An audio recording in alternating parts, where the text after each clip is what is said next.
The following is brought to you by the Social Suplex Podcast Network. Hey, what's up? This is Jeff Cobb, and you're listening to Keepin' It Strong Style. Yo, this is Rich Latta from One Nation Radio. This is brought to you by the Social Suplex Podcast Network. We present to you the Ace of Podcasts, Keeping It Strong Style.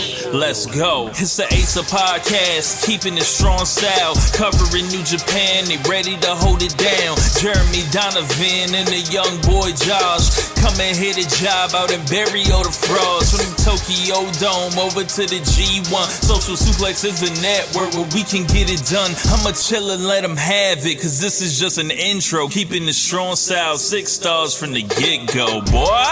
Yeah, from Tampa Bay to the Tokyo Dome, this is Keeping It Strong Style with your hosts, Jeremy Donovan and the young boy Joshua Smith. And thank you for listening. Welcome to Keeping It Strong Style, the Ace of Podcast on the Social Suplex Podcast Network. Jeremy Donovan here with the young boy Josh Smith. On today's show, we'll review nights 15 through 19 of G1 Climax 36 and cover all this news in the world of New Japan Pro Wrestling. Please support our show by subscribing and following the Social Suplex Podcast Network and Keeping It Strong Style on the podcast app of your choice, and leave a rating and review. You can also get all the network's podcasts and newsletter over at socialsuplex.com. If you enjoy this podcast, please consider making a one-time or monthly donation by visiting socialsuplex.com/donate and click on the donate button under Keeping It Strong Style logo. And we are streaming live right now on patreon.com/KI Strong Style. If you want to watch our show live or listen without ads, you can sign up at patreon.com/KI Strong Style. Young boy, how you doing, man?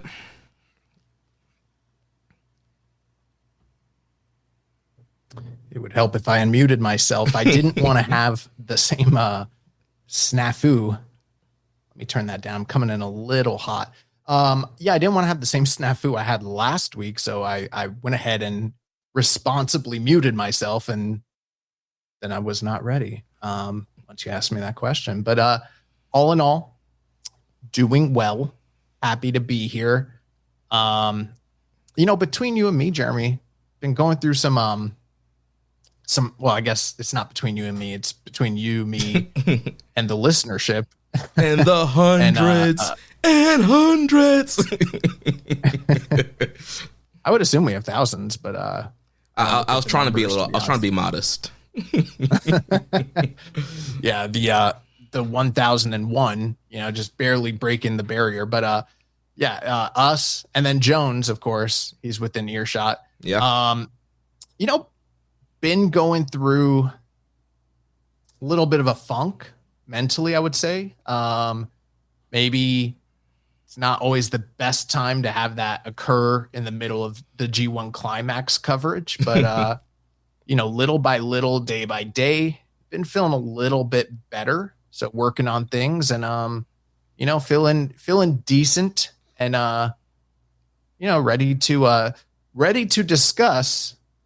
And I know we're not ready to jump into it this moment, but I know that you really, really, really liked, maybe even borderline loved the finals of this year's G1 Climax. But, I'll start off before we even jump into it, because I still want to ask what you got going on, but perhaps one of the greatest matches I've ever seen in my life. So I'm excited to discuss that and the, exciting creative that we have going on in what is Shinihan. That being said, what's going on in your life? What would you like to share with the listenership before we jump into things? Well, tomorrow is my birthday, so turning the big 3-7 tomorrow on the 18th. So as most of you are probably listening, it's probably already happening as you're listening. So so that's what's coming up for me. Just getting older, getting grayer. I believe I'm older than you, right? Yeah. Yeah. So, it'll be okay. It's working out. It's not too bad. Yeah. So if anybody wants to, give a little birthday gift, hit up the red circle, hit up the Patreon. Yeah. How about this? If anybody would like to donate to the Red Circle for this month, which is August, I will not partake, and neither will our social media manager. That all 100% proceeds will go to the Jeremy Donovan birthday fund. Now, if you decide that you would like to recur those blessings and give us a little taste, then that will benefit all of us. Which that goes to me, that goes to Jeremy, and our social media manager Emily. Shout out to Emily. She is back from vacation, so she's no longer not doing what she's supposed to be doing, and she's showing up to work. In fact, on top of things once again. Yeah, she's showing up to work. She's putting in the hours. So yeah, give us a little taste, give Jeremy a taste, and with that being said, anything else that you got going on?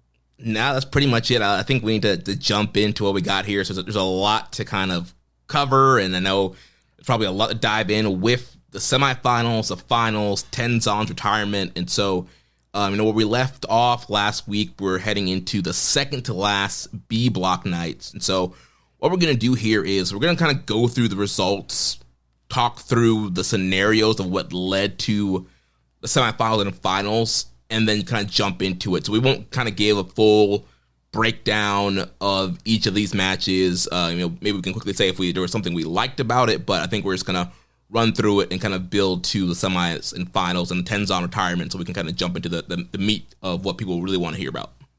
Well, I do think that the last 3 nights of block action were noteworthy. So I agree with you. We already talked about this off the air. We're gonna run through just quickly the results and the standings and scenarios. But I haven't looked at the rundown. Are we doing, because it's been our tradition in the past, are we going through the competitors and doing grades? Yeah, we can. I don't have them listed out, but I can pull up the list. But yeah, so right now we'll go through. So I think that what if you don't mind, what I think would be good is when we go through that would be a good time at that point. We'll have already talked about the finals and the semis and, and the breaking news. There was a lot of angles and returns, but then I think it'd be good to just, we don't have to give full match breakdowns, but, give some general thoughts. Cause I don't want to skimp out on what happened. I know it's a lot to cover, but I don't want to skip out because it had some pretty impressive performances during those last 3 block nights. Yeah, definitely. Well, let's jump into it. So we had night 15, second to last B block night. And so this was August 11th from the Niso Highway Arena, a reported attendance of 2,310. We had Great Okan and Jacob Austin Young defeating Yasuda and Bolton Oleg in 7 minutes 12 seconds. Unbound Company, Ishimori and Shingo defeating Kanemaru and Sanada in 6 minutes and 21 seconds. And we had Zane J and Jake Lee defeating Yotasuji and Daiki Nagai in 5 minutes and 14 seconds. And Goto and Matsumoto defeated Yuto Ice and Gato in 7 minutes and 9 seconds. And then we got into the B block action. We had Zack Sabre Jr. defeating Hanare in 15:32. So this brought Zack Sabre Jr. up to 10 points, up to 8 points. And then we had Drilla Maloney defeating Ren Narita in 11:54. That brought Maloney up to 10 points and kind of locked Maloney in. So we kind of talked about last week, right, with Umino being out, there's no last match for him, but this was his last match, his last chance. So at this point, getting to 10 points was very crucial because other guys were kind of in that range. So he locked himself in there at 10 points. Then we had Aaron Wolf defeating Callum Newman, which was a kind of a big upset. I know last week I was kind of leaning towards Wolf beating Newman, and you were like, yeah, no way he's going to, beat the former champion, but it was Wolf time, baby, and he got the big win here. I said that initially, but let's let the record clearly show that once we started going through the scenarios and how the math needed to work out, I jumped on board and you converted me to your way of thinking. To Wolfism. Wolfism, yeah. Yeah, so Wolf gets a big win there. He got up to 8 points. And then the main event, we had the Heat Storm, Yuya Uemura defeating Gabe Kidd, 22 minutes, 10 seconds. And this got Uemura up to 10 points And with this win, it also officially eliminated Zack Sabre Jr. So I know, again, last week, I know we were trying to work the math out and see like, what happens if Zack wins and he loses and what can he get to. But ultimately, because he was so behind the 8 ball, even though he was making the comeback trail, his comeback kind of started a little too late. And so with him only ending with 8 points on this night, the max he can get to 10. And then now you had Uemura at 10, you had Gabe at 10, you got Drilla at 10, Narita at 10. So there was just no way mathematically with the tiebreakers, even if there ended up being some kind of crazy multi-man way tie at 10, Zack Sabre Jr. was mathematically eliminated.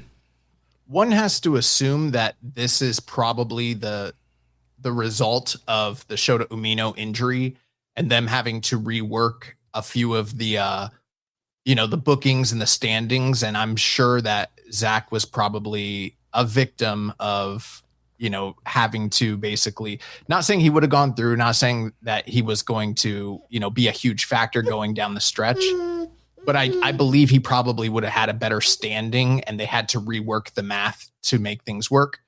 Thematically, though, we've talked about this and it came to basically bear itself out that the theme of this tournament was the young Reiwa generation. So Zack is sort of the symbolic, veteran, basically ace, foreign ace level, former generation guy, akin to basically a Goto or a Shingo in the A block, guys that historically you would expect to be alive towards the end or maybe make it to the semis. Zack fits that mold in the B block. And so him not doing as well as expected fits the theme of this tournament because it's very much akin to what happened in the A block with, Sonata and some of the others. Yeah, I think a lot of people were, looking at some of your former champions like a Goto, like a Shingo, and it's like, yeah, these guys were recently world champion. Shingo was recently in a semifinal run. Could these guys, obviously, it was kind of that tension of like, yeah, do you pay respect to the established guys and your former champions, or is it full on with the young guys? And so, yeah, we definitely saw that story play out in the A block. And so, yeah, so same thing happened here in the B block with Zack Sabre Jr. Now, I do have myself a little beverage, so if you hear some ice shaking, this reminds me of the time when Michael Scott was... Jeremy's actually walking off, so he's not going to hear my joke. So I actually started this little tangent to pop him, so maybe I'll hold off on that for a moment. But going into the block finale, Narita, Newman, Umura, Kidd, and Maloney, they're all sitting at 10 points. And this kind of sets up a scramble for the final two semifinal spots. So that's going to take us into G1 Climax 36, Night 16, August 12th, A block finale in Act City Hamamatsu. The attendance on that evening was 2075. I was getting ready to go through the rundown on the final A block night, but Jeremy, I don't know if you recall when Michael Scott put in his resignation to Dunder Mifflin and he started kind of phoning it in and he was drinking on the job. And I remember he's sitting there, I believe, yeah, it's definitely Jim. He like pours himself some scotch and he's like, clink it, clink it, clink it, clink it. Come on. Yeah. Come on. But so Unbound Company, Drill Maloney and Daiki Nagai defeat Nakahara and Yano. Hartley Jackson and Zack Sabre Jr. defeat Matsumoto and Aaron Wolf. Unbound Company, Geto and Oscar defeat Masatori Yasuda and Yuya Uemura. Jacob Austin Young and Hanare defeat the UE's Zane J and Callum Newman. And then that took us into A block action. So Sonata defeats Shingo Takagi 12-18. Both men eliminated at this point, but brings Sonata standing to something a little bit more equal. Goto defeats Yuto Ice 10-08, a match that, again, Yuto Ice had talked about people like Shingo being an inspiration for how he wrestled his style. Goto's very much in that mold, but Goto picks up the win there. Yota Tsuji wrestles Jake Lee in something that could have been a spoiler, but he defeats Jake Lee 13-58. And Tsuji clinches. At this point, he hadn't quite clinched the A block, but he was clinched to pretty much go to the semifinals. Actually, that was a little bit dependent on what happened with Bolton in the next match, but he sits at 12 points. Great Okan in 1730 pulls a major upset over Oleg Boltin via countout. And this was the match that basically said Suji is a lock. Regardless of what happens in the main event, he's going to the semis. It just depends on whether he's A1 or A2. So the main event here would be a win and you're in situation. We did have a quick question from next_astronaut623. Why does New Japan not push Hinare and Oleg more? Well, I mean, when it comes to Boltin and Oleg, I think that we've seen a increased push this year. I feel like he's been getting bigger spots. He was heavily highlighted in this G1. I mean, he had a lot of semi-main events, main events. He beat the IWGP heavyweight champion in the main event of Korakuen Hall. To me, he's getting a pretty good push. And, you know, I think the thing with Hinare, historically, he's always kind of been injured at the wrong times. I mean, obviously, there's never really a right time to get injured, but I feel like anytime he would pick up momentum, he kind of got injured. And so I feel like a lot of his pushes have been start and stop. There's been a lot of gimmick changes. You know, there was Toa Hinare, Aaron Hinare.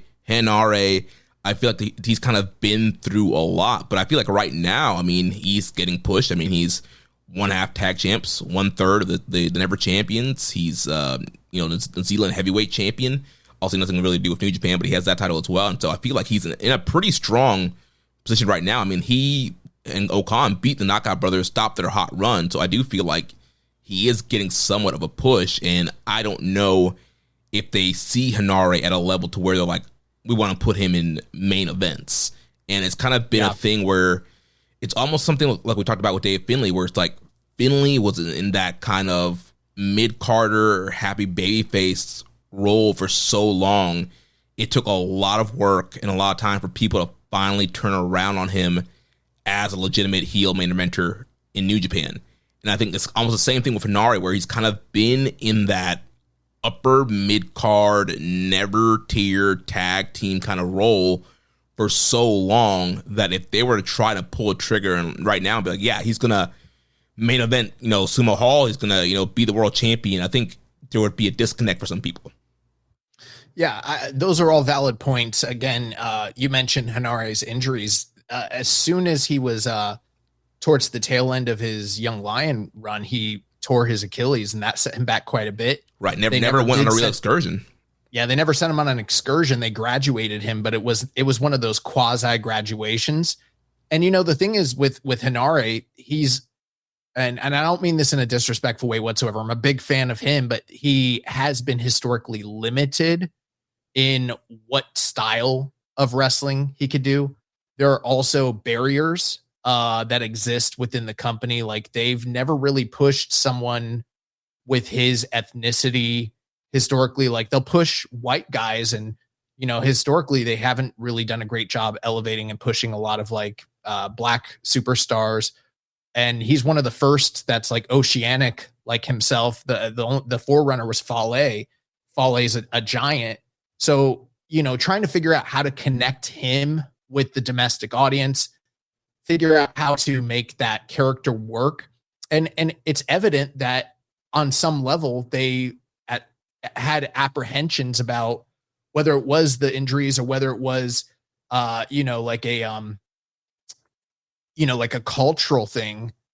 There was apprehensions about how high we can push him. They really slow rolled him for many, many, many years. But I think off the back of his hard work, he eventually got to where he's at now. And I don't see any reason that I don't have a belief that they're not going to elevate him and continue to push him. Now, I think he does fulfill a mid-card role because I think there are some limitations with how you can use a talent like him. But I think what he brings to the table is very valuable in New Japan, especially with some of the older guard that is starting to, leave, especially like Ishii. Yeah. As far as the old Bolton thing goes, I don't have much more to add beyond you, Jeremy, but I could definitely say that it's taken them a bit to elevate him. Yeah. And it is true that they haven't pushed him as a true blue main eventer, but they've given him a lot over the years. Early title runs, wins over Tanahashi before he was even on a retirement tour. And the last 2 years, he's, been very much towards the top of the block. And in this one specific instance, now, if you want to judge, his entire run in totality and say you're not happy with how they've handled him and pushed him, valid. If you want to say you're not happy, if you're saying that they don't push him off the back of him not advancing in this tournament, I don't think that that's valid, because this has been a monumental elevation for the guy for the same reasons Jeremy just mentioned. And you have to think about it. The winner of the block, or the winner of the G1, came out of the A block. So that's one. There's only 2 slots. And the only other option would be to have him go in over Suji. And I think for Suji's sake, as a newer IWGP, new generation IWGP champion, it wouldn't serve him very well to have him not go into the semifinal. So I personally think they pushed him as much as you possibly could for a guy that was not going to make it into the play-in rounds. Yeah. That being said, it takes us to the main event here. So Oiwa defeats Konosuke Takeshita 15-11. With that, Oiwa wins the head-to-head tiebreaker over Suji to grab the second A block final spot. So quick question from Staleburger Bun. Is it okay to like Takeshita now? Yeah, I mean, I think it was always okay to like Takeshita. I know the New Jahidin has had an agenda out for him, and even we've seen the responses, even just with the domestic crowd. They've been slow to take to Takeshita, but I feel like they've really turned that around, especially with this tournament. And I think the way he's positioned, there are some nights where he was starting to get cheered in there over certain people. And so, yeah, I think you could have always liked him. And I think, yeah, now is definitely a great time to get on the Takeshita bandwagon and get behind him. And I think they're finally starting to figure out how to utilize him in New Japan to a point where, all right, we want him to be a face. We've aligned him with Hantai. We're not having him beat all our guys. He's losing to Oiwa. He's lost to Bolton. He's losing to some of our young guys. And so we're kind of actually, initiating him more and not kind of making him seem like he's this AEW superstar that has to beat everybody. He's only going to show up every once in a while. So he's working more towards, he's in Hantai. I think they've done a good job now of kind of really acclimating him to the New Japan fans. Correct me if I'm wrong. Oiwa did not beat Suji in the tournament, correct? Yeah, he lost to Suji, yeah. Okay, so then when I misunderstood. So the tiebreaker that he won was over other guys that had similar point totals to him. I'm assuming that was probably Oleg Bolton. Yeah. Okay, so that meant Suji was A1, Oiwa was A2. They both advanced from the A block to the semifinals in Ryogoku. I don't have much more to add to the Takeshita question. I'll just say last year when there were issues with how he was being, it's always been creative is the issues that we had, not him as a personality. And we talked about it last week. They've seemed to correct that, but far be it from us. We've always historically stated one of the best wrestlers in the world. Yeah. So we're happy to have him. And that first G1 he did, he came off levels ahead of everybody. The talent was never an issue. And if you notice, no slight to him, he had a fantastic tournament. That gap has closed in the past 2 years. Not saying he's not at the top of the class, but there are multiple young generational stars who are right there on his tails right now. Last thing, they mentioned that he worked a DDT show the night before. You got to wonder, in kayfabe, was that a mistake? Overextending himself, maybe taking Oiwa a little bit light. Yeah. And then, Jeremy, take us through night 17 block action. Yep, so we jump into the B block final night. And Ethan Saber, I do see your question there, and I'll pull it up when we get to the main event. So night 17, August 13, Korakuen Hall, attendance of 1,494. We had Hiroki Goto and Matsumoto defeating Bolton Oleg and Masatori Asuda. We had Sanada, Sho, and Kanemaru defeating Takeshita, Yano, and Taisi Nakahara. We had Shingo, Yuto Ice, and Ishimori defeating Okan, Jacob Austin Young, and Zane J. Oiwa and Hartley Jackson defeating Suji and Daiki Nagai. And then we got into the final B block action. So we had Zack Sabre Jr. defeating Aaron Wolf via a crucifix hold, 1544. And this got ZSJ up to 10 points. So kind of like what we were thinking, you want Zack to end with a winning record, be above 500, have something respectable. So that happened, but he was out. But when you look back at the record books, 10 years from now, I don't think people are going to remember, was Zach actually out? You're going to see he was in that 10-point mix of everybody else. It's like, oh yeah, he was up there with people. So ending with the 10 points. And we had a question here. Pepperidge Farms remembers. We had a question from Next Astronaut 623. Why can't Aaron Wolf learn how to intermittent fast, proper diet, and or weight training? Well, I mean, this is obviously a slight at his, build and weight, body shaming. I don't condone body shaming on this show. I am sure if he was inclined to do those things, it would be very presumptuous of us to assume that the man is not intelligent enough or has the means and capabilities to do those things. Yeah, Ethan Taylor saying, I like big beefy boys, IDGAF. So yeah, and we've talked about this with, the different body types and having a more bigger, burly guy. And, I don't think he looks completely sloppy out there. And he's still super athletic. Like, the things he can do at his size is pretty impressive. So, I mean, I don't think the look is a problem for him right now. And I think the conditioning is there in his matches. His athleticism hasn't really dropped. So I'm fine with the look.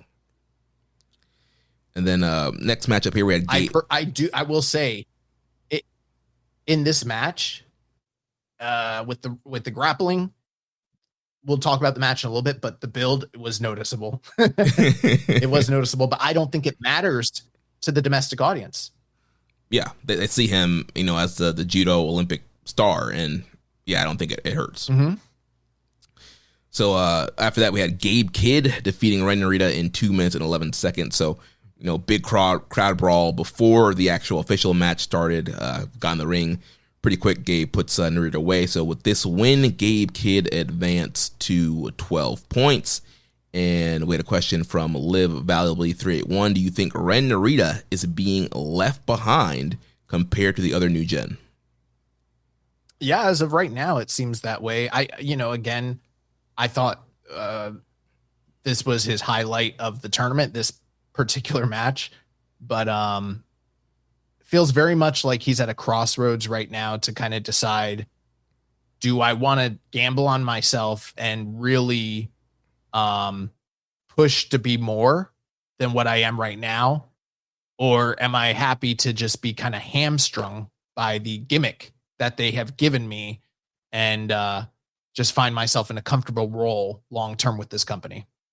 Yeah, I think he's going to have to look in the mirror and really, really decide that. And yes, also you can definitely point to the gimmick and be like, all right, well, yeah, he's kind of hamstrung by this thing. He has to do the cheating and the push-up bar and all that stuff. But like we've been saying for years and years, there's a way to be a compelling, nasty, cheating heel without it affecting the match quality and not having great matches. And so, yeah, I think that he kind of has to figure out, how, yeah, I'm kind of stuck with this gimmick, but how do I elevate it to the point where people can see my talent and it's not a case of, oh, yeah, Narita just plain out sucks. Because I do think he's talented, and I do think that there's a lot of criticism on him right now, which a lot of it is earned, but I look back at some of those strong matches we watch and some of his Young Lion matches and the style he was working and even like some of the TV title stuff. And I'm like, there's something there with that guy, bell to bell. You can't tell me that he's a bad worker. So it's like, what do we need to do to figure out how to emphasize his strengths? And I don't think the House of Torture gimmick is emphasizing his strengths. Well, it was very telling that this was the match on this B block final where you had the two highest point total individuals facing off. And if either one of them were intending to advance, you would think that would be a semi or a main event on the evening. And when the card order came out and it showed that this was like third from the top and you had Yu Young Callum ahead of them, you kind of knew what those results were going to wind up being. Yeah. Ethan Thaber saying Kid versus Narita, that 1G1 where Sonata sweep the block was my favorite match, that block.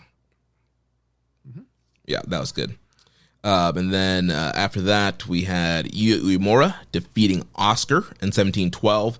So with this victory, Uemura advanced to 12 points. And then into the main event, we had Callum Newman defeating Hanare 23-04 for Newman to get to 12 points. And so with the tiebreaker scenario working out, we had Callum Newman and Yuya Uemura advancing from the B block, which leads into a question from Ethan Saber saying, for the final B block night, despite the match being amazing, I thought Callum beating Hinari was a lock. Was there a different match you would have preferred in the main event, or was the order fine? The only match I would have preferred in the main event would be Zach and Aaron, provided they had bigger stakes to fight for, given where they were in the trajectory of like the point totals. It didn't make sense. Yeah. And I think based off of, exactly what you said, with the points and where everything was, and Hinari, and again, this is probably, I think, being now, Hinari had gotten so up there in the block. I mean, he was leading the block at one point. It was like, it made a ton of sense for him to kind of be in that main event spot when you're in kind of situation. I wonder if Shota and Drilla might have main evented that evening, but we move on. Yeah. So we get Newman and Uemura advancing, with Newman being B1 and Uemura being B2. And so that would make it Oiwa versus Newman and Tsuji versus Uemura for the semifinal nights, which was August 15th in Ryogoku Sumo Hall, packed house of 7,777. So show opened up. Look, Jeremy, I would just like to point this out. Fantastic number for this era. They sold out the configuration that they have in Sumo Hall. Historically speaking, though, Sumo Hall can fit quite a bit more individuals in that building. Historically, a sellout for New Japan, depending on configuration, could be anywhere between like 9,000. 9.5 was like historically considered a sellout, all the way up to like 12.5. Now, here's the thing with that. Sumo Hall is a sumo environment. The way the seating is set up is that they're boxes with pads on the ground that you share with other individuals. This setup typically would have like 2 people in that box. They're very tight squeezes. And when you open up the entire configuration, you have to have 4 people in that box, which is like excruciating. I understand it's not as pleasurable or as convenient a viewing experience, but I have to point out the fact that it's like they didn't do the same kind of numbers that they historically are capable of doing.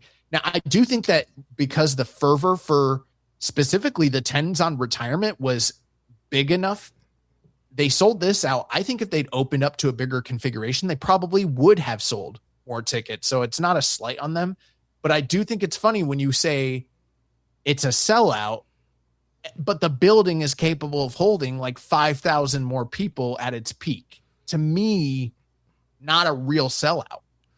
Yeah, it's kind of like what MLW does, where they will go to a big building, set it up for like 1,000 and be like, we got a sold out building. And also, this was not to that extreme, but yeah, it's a similar situation like that where, the configuration was sold out, but not the full capacity of the building. But again, overall, this G1 tour did very good numbers year to year. They're up. Yeah, year over year, they're up. So it's not, I'm not trying to throw I'm not even throwing shade at what they did. I'm kind of throwing shade at like, I don't think you should call it a sellout when you use a configuration that's not really the maximum of what the building can hold. Unless you have unless it's WrestleMania and you got a stage that's cutting off a vast majority of the building, which they don't do that. I don't think you should call it a sellout. Yeah, because even me, because I was hearing, that, the first night sold out so quickly. I was like, oh, wow. Like, I was, expecting traditional sellout numbers. So when I heard them say on the call, we have a packed 7,777, I'm like, I thought that building could hold more.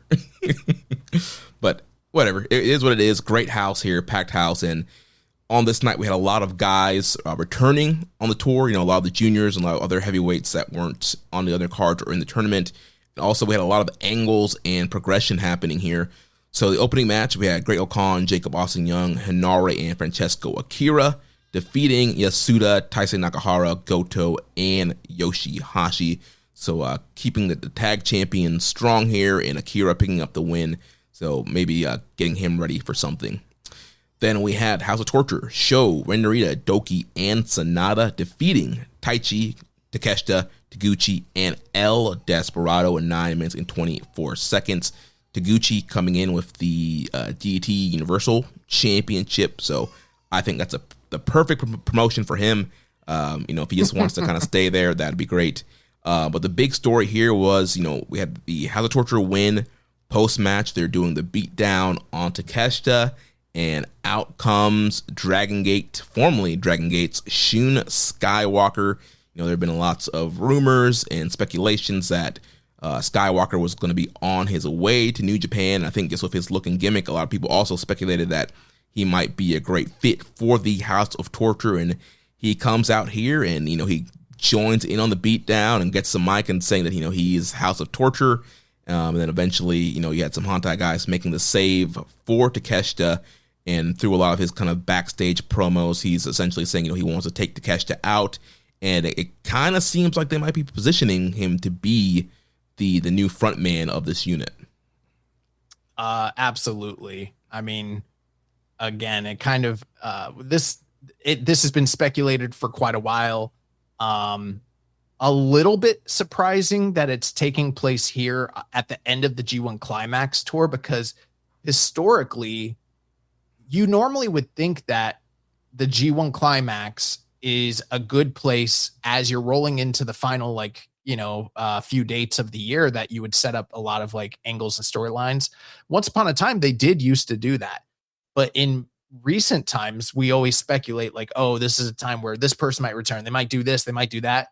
They usually don't do anything like that. For many years now, they've kind of just focused primarily on the finals or the semifinals. So that we sort of saw that trend be upended a little bit on these final 2 nights here. But so in a certain sense, logically, it makes sense. It was just, to me, a little surprising, because I would have expected, if he was coming in, for them to do that a little later. But I think this is a great place for them to have done that, because it does make sense that you'd want to, create some excitement and freshness going into the final few, the last quarter of the year. Yeah, I think you want to, we all kind of talk about the fall and trying to make the fall exciting, and based off a lot of the angles and what's coming up for the fall, they've done a great job of getting things geared up for that season. So obviously they're leaving the trails there for Takeshita and Shun Skywalker. Then following that, we had Yo, Toriano, Togi Makabe, Yuji Nagata, and Master Wato defeating Shingo Takagi, Gedo, Taiji Ishimori, Oscar, and Yuto Ice. And so the big thing here, you had Yano getting the pin over Oscar. And so it looks like, we're getting one last ride here for the most violent players. It seems like Togi Makabe and Toriano are going to be at play in the tag team title picture. So kind of surprising, especially, considering how strong KOB has been in both great G1s, and you think that they'd kind of be right back on the trail. I mean, they're still going to be in the tag title mix, but kind of surprising here to have Yano, who's kind of been on the back burner, I would say, this year, getting the win over him. Yeah. And what's funny is we saw some post-match angles just the night prior between Yuto Ice and Makabe. That was, them breaking out and brawling at the end of the bell. And a few months ago, that was happening on some of the Road 2 shows. And I pointed out at the time, I was like, that's kind of interesting, because it doesn't seem that it's leading to anything. I had speculated at the time it was just one of those things that they tend to do, where it's like, hey, this guy's not in the mix right now. We have some lower card dads or different people that are not going to really factor into anything. So we'll just let them go out there and do something to kind of spice things up and have a little mini feud, but it's not going to lead to anything. And that's what I thought this was going to be. But they were planting the seeds for this. I don't recall exactly when it was, but it was earlier this year. And it's interesting that it's sort of paying off here now, but it's also I don't know. Look at who it is. Yeah, Ethan, they were saying foaming at the mouth for this one. And I did skip over a tag match. So before that match, we had Gabe Kidd and Wheeler Yuta of the Death Riders, defeating Drilla, Maloney, and Daiki Nagai. So continuing to see the Gabe-Drilla feud continue with, Drilla getting the win over Gabe earlier in the G1 and kind of everything that went down after that triple threat at Dominion. And then Wheeler Yuta here making the trip to support Gabe Kidd and give him some Death Rider assistance here. So, yeah, Wheeler Yuta getting the win over Daiki Nagai. Also, the last time we saw Yuta in New Japan, he was a part of Best of the Super Junior, going 5-4 in his block, but clearly positioned here now. It's more of a heavyweight and assisting Gabe Kidd here.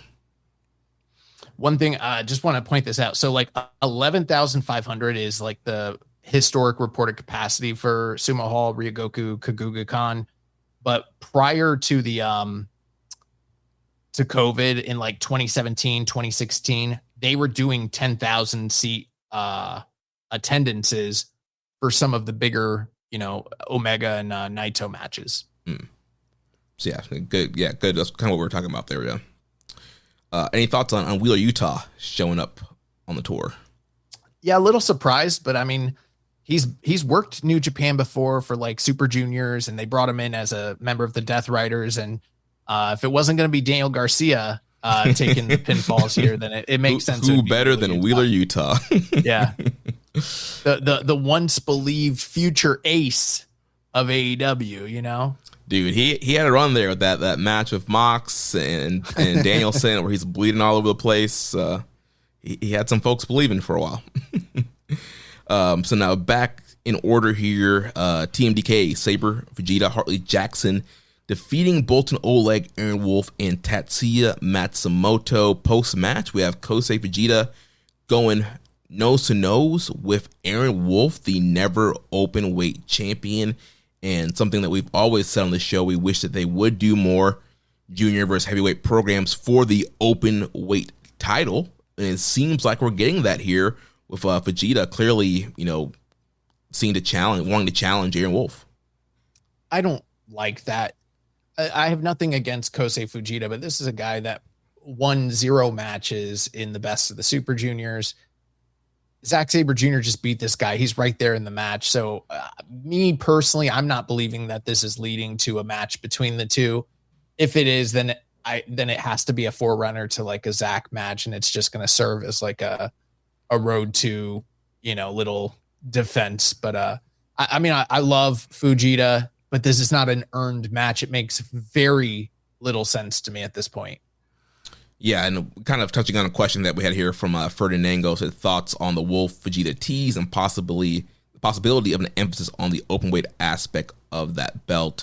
I mean, overall, yeah, I love the open weight aspect. I think I would love to see more heavyweight versus junior stuff. I think whenever they do it, it's great. You think of stuff like Hanare versus Hiromu, and just seeing some of the other stuff that Hiromu's done when he's been able to do more open weight stuff. And so yeah, I think it keeps the challengers fresh for the Never Champion when you can intermix juniors who are not currently in the title picture.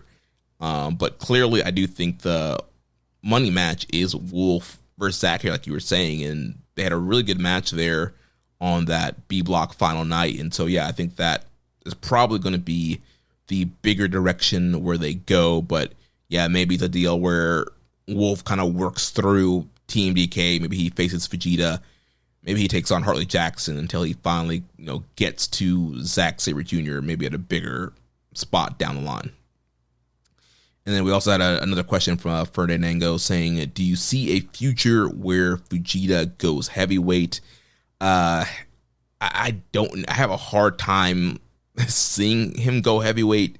I mean, he doesn't have the height and he doesn't have the size right now. And I don't know if there's safely enough size that he could put on to become a heavyweight. And I mean, even guys like Hiromu and Desperado, who kind of got thicker towards the end of their junior runs, there was a hesitancy there to put them heavyweight. Also, Hiromu did get a lot of heavyweight opportunities, but they never went fully heavyweight with him. And we see the same thing right now with Desperado.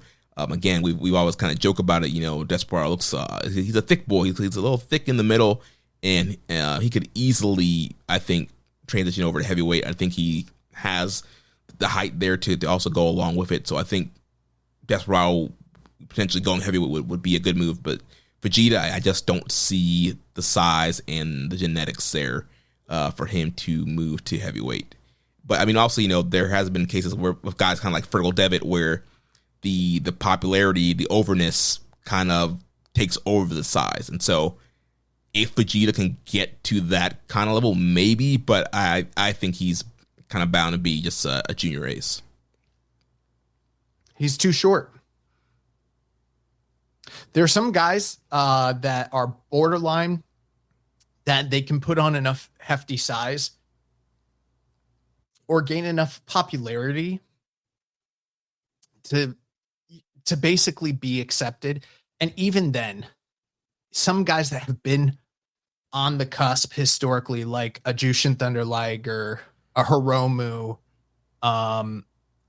Desperado, those are all guys that never were really allowed to really make that jump, or when they did, not do it successfully. There's a height thing.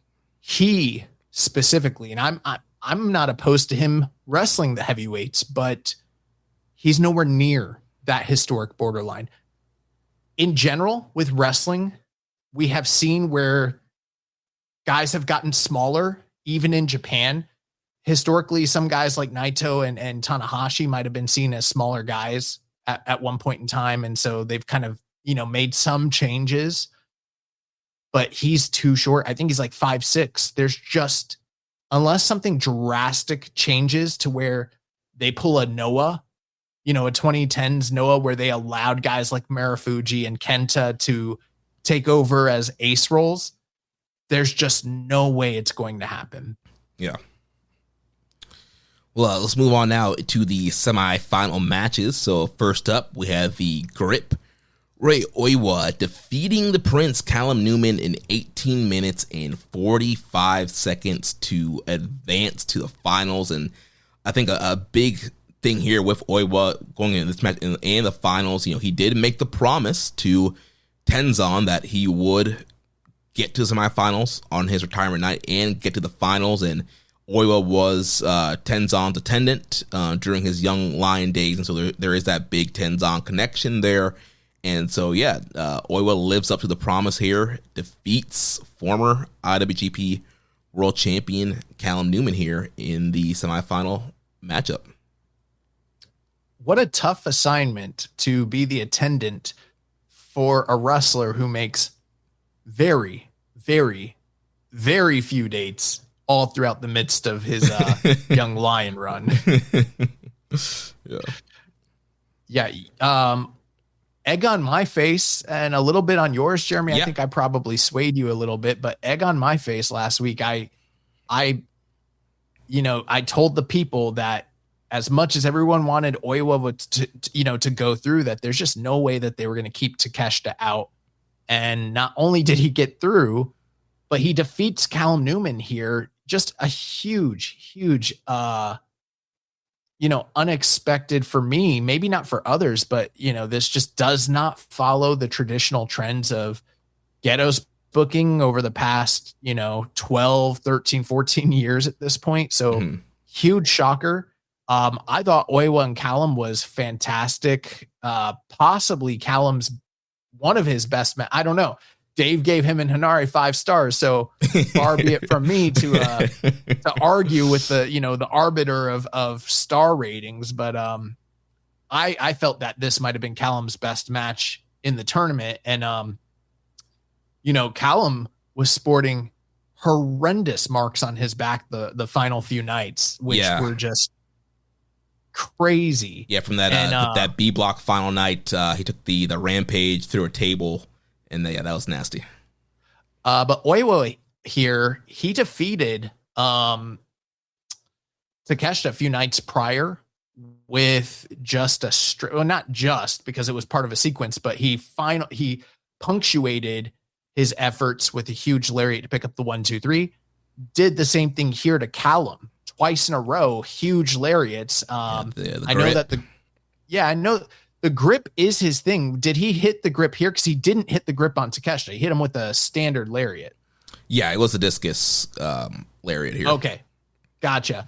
But in either case, like just really, really, really impressive outing from both guys.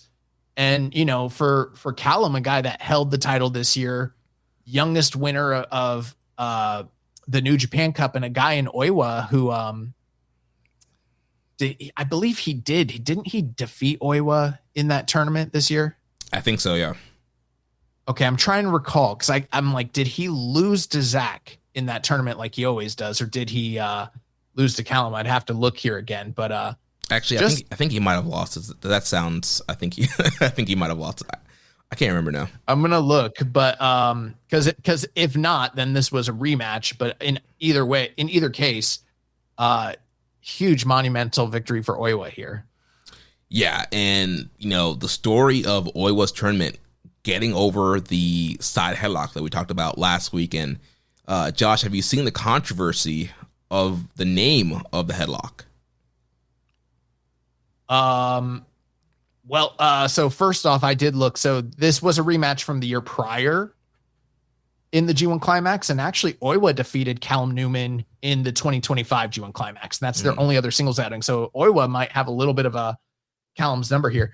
No, why don't you catch me up? What was the, obviously last week I was making fun of the name, but nobody else, everyone else seems to love the name Big Lock. So well, there's debate on what the name actually is. So on the English site, it calls it the Big Lock, but I guess on the Japanese sites and commentary, they've been saying the Big Rock. And then somebody on Twitter pointed out to the commentary team, to Chris and Walker, they were like, Japanese saying Big Rock, English says Big Lock. One of you are wrong. Which one is it? And then English commentary switched up on the semifinal and final nights. They started calling it the Big Rock.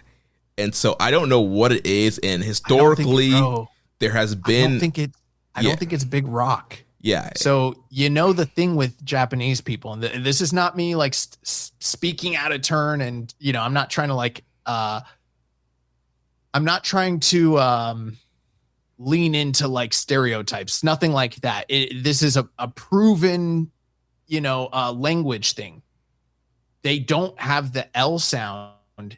I'm not an expert on Japanese, but they don't use the L, the la la la. They don't use that in their language. So it's always been, that's one of the toughest things for Japanese people when they try to learn English, because the R sound is what they historically, that's the comparable noise that they make. So like we've heard over the years, I can't even think of a word, and I don't want to do a Japanese impersonation, but like Thunder Riger, they would call him Riger instead of Liger. Things right, like that. Or like Bad Luck Fale. They say Bad Luck Fale. Yeah.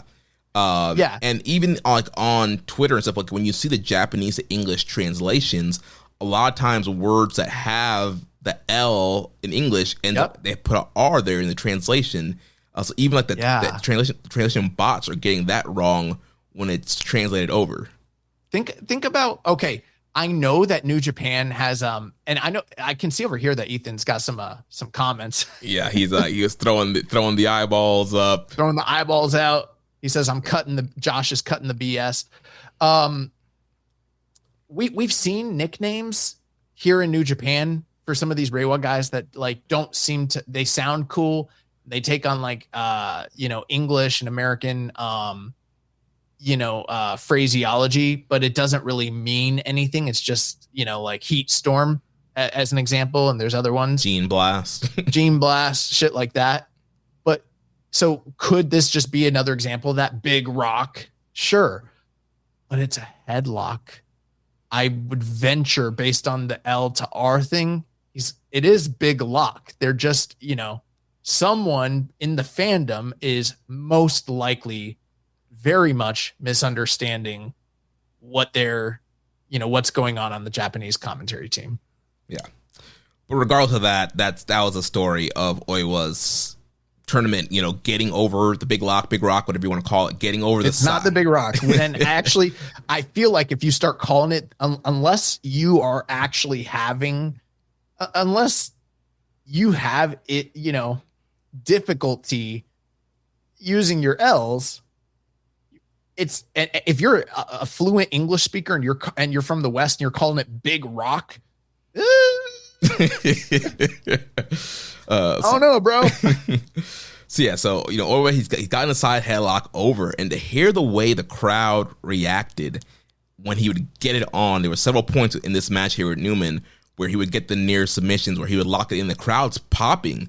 Like, he did a great job of getting it over to where, like, they're gasping when he gets the side headlock on.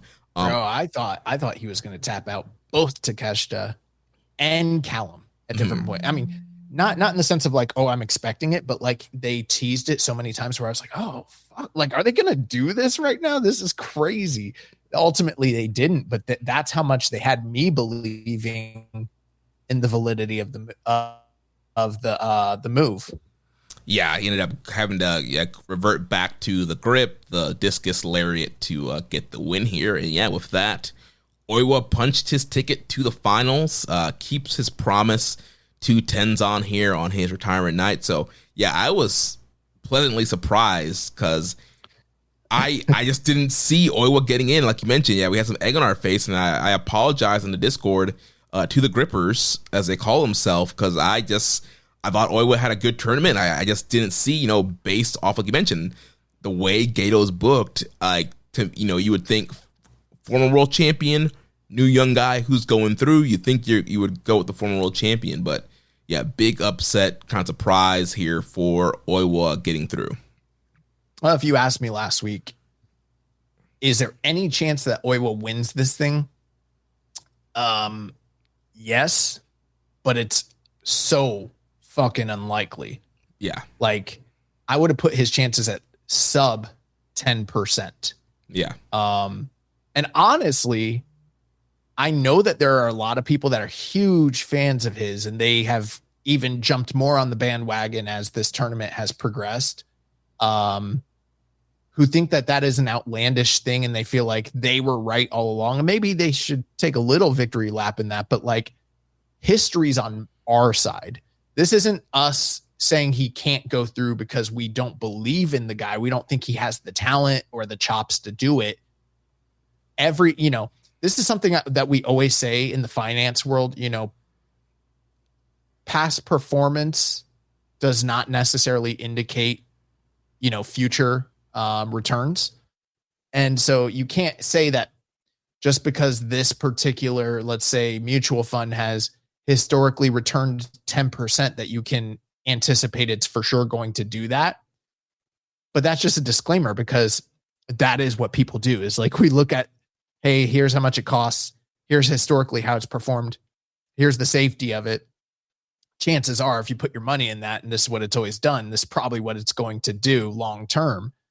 And I feel very confident that if you'd asked me a week ago, is there any chance Oiwa wins this thing? I would have said, hell no, because I didn't think there's any chance of him winning. I thought the chances of him going into the semis was just so highly unlikely. I'm glad he did. Ethan Saber Jr. 2366 says, truthfully, I love the decision, but I like the Tsuji win idea y'all proposed more in the long run. Feels good now, but I'm uncertain this is the best long run decision.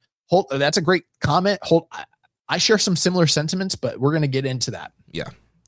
Well, let's move on to the next semifinal match. So we have the Heat Storm, Yuya Uemura defeating the Gene Blast, the IWGP Heavyweight Champion Yota Tsuji, 25 minutes and 19 seconds. We got big match gear, Tsuji with the trunks that he brought out in that one match with Gabe Kidd. Also, I think he brought it out last year in the semifinals of G1.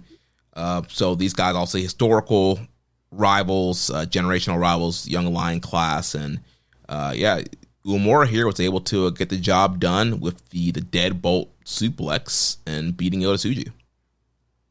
One time when I was in middle school, I jokingly, and I did not mean this in a sexual way, but I jokingly called a girl she wasn't my girlfriend, but it was like a girl that, I was palling around with. I called her Thunder Thighs from my dad. Not to her face. Like right. I wasn't making a weight joke. I was just talking, like I was just, shooting the shit. I don't know. I was a stupid teenager and I called to my dad. I said Thunder Thighs. He's like, what did you just say? He's like, where did you hear that? And I was like, I don't know. It's just something he's like, don't fucking say that. But the reason I say that is because Suji, bro, I know we're not body shaming. Thunder Thighs, dog. Like, thick. Yeah.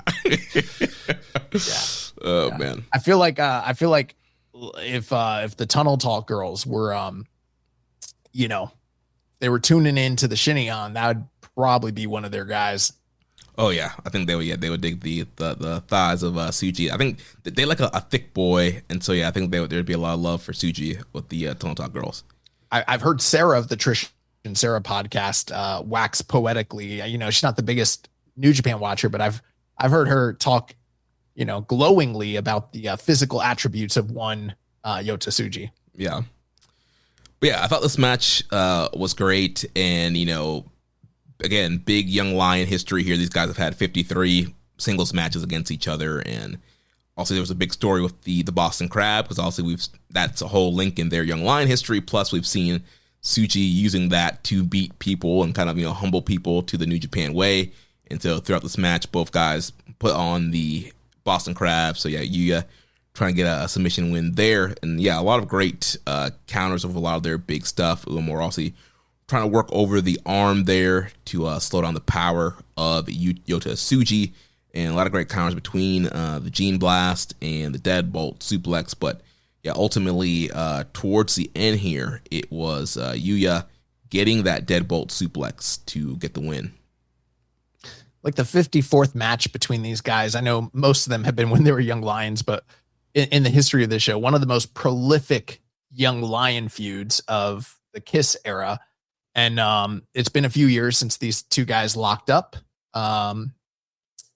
They still have every bit of the chemistry that they've always had. Some of the Tsuji's work on the lower back of Uemura to soften him up for the Boston Crab was phenomenal. And then, Yuya, after having his arm and his back compromised, getting his own Boston Crab at one point was really phenomenal. Crowd was super into it. Tsuji had him in the Boston Crab for over 2 minutes of the match, and it seemed very much like, oh, this might be it. Yeah. One of the coolest things and these guys started hitting some huge bombastic moves down the stretch, top rope stuff. But and there was what they're now starting on the English commentary to call Yuya Uemura's top rope move the high fly flow, but it is not the same splash.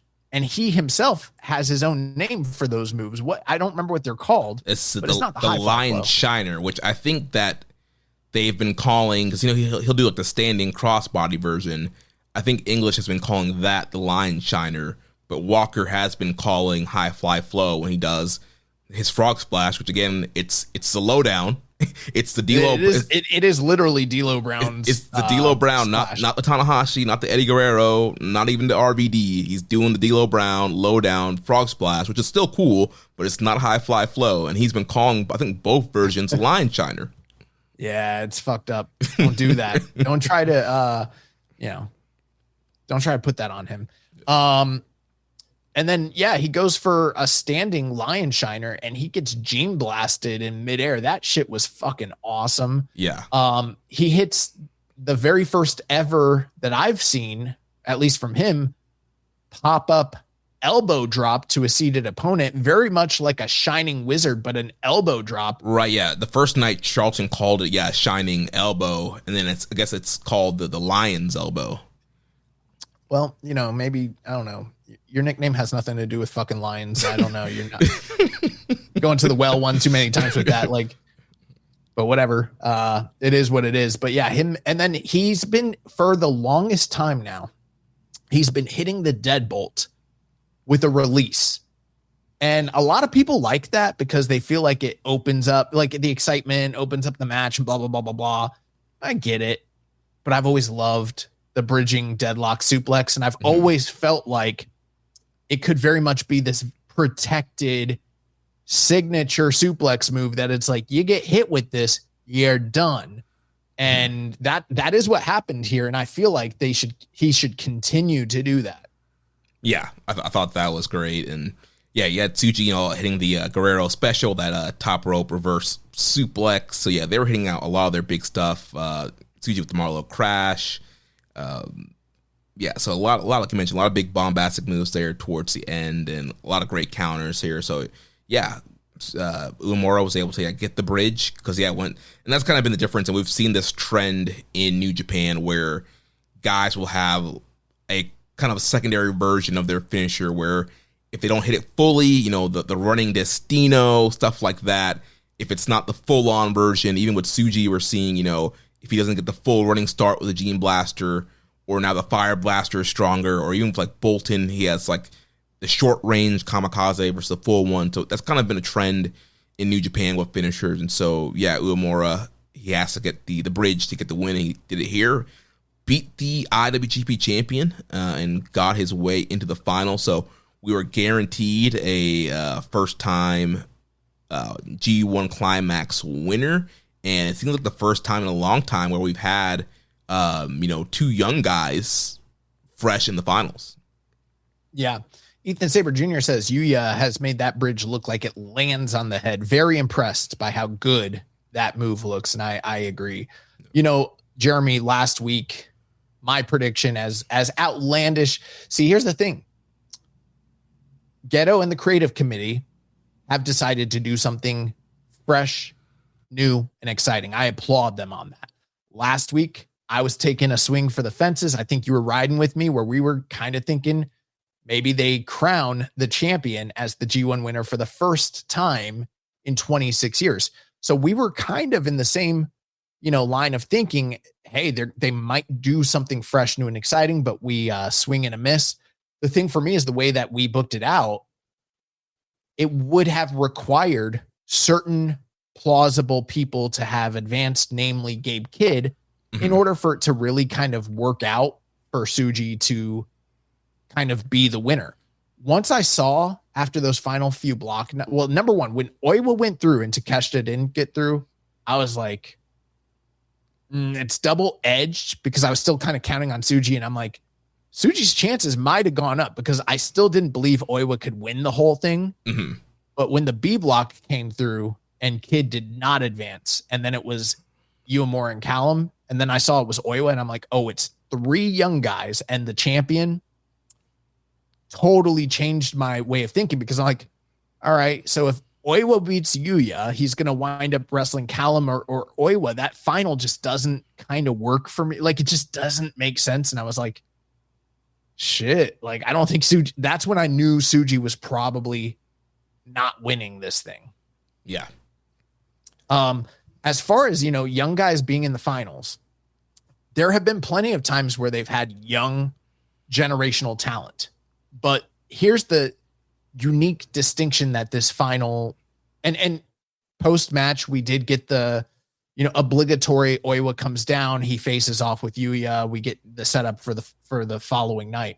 But, these are both, they're not from the same generation, but two New Japan homegrown dojo talents that are domestic dojo talents who have never finaled in a G1 Climax. They have never obviously won a G1 Climax, and they've both never won the world title. And in fact, I don't think either of them have ever challenged for it. I mean, if anybody, Uemura might have, but I think the highest he's ever gotten is challenging for the white belt, not the world title. There've only been, I went through the whole history of the New Japan or the G1 Climax to see like how many times has this sort of thing actually happened. Like, and I'm talking these distinctions, like dojo guys never challenged for the title. First time both of them are finalists. It's only happened 3 times prior. The first one was the inaugural G1 Climax in 91, Chono and Muto.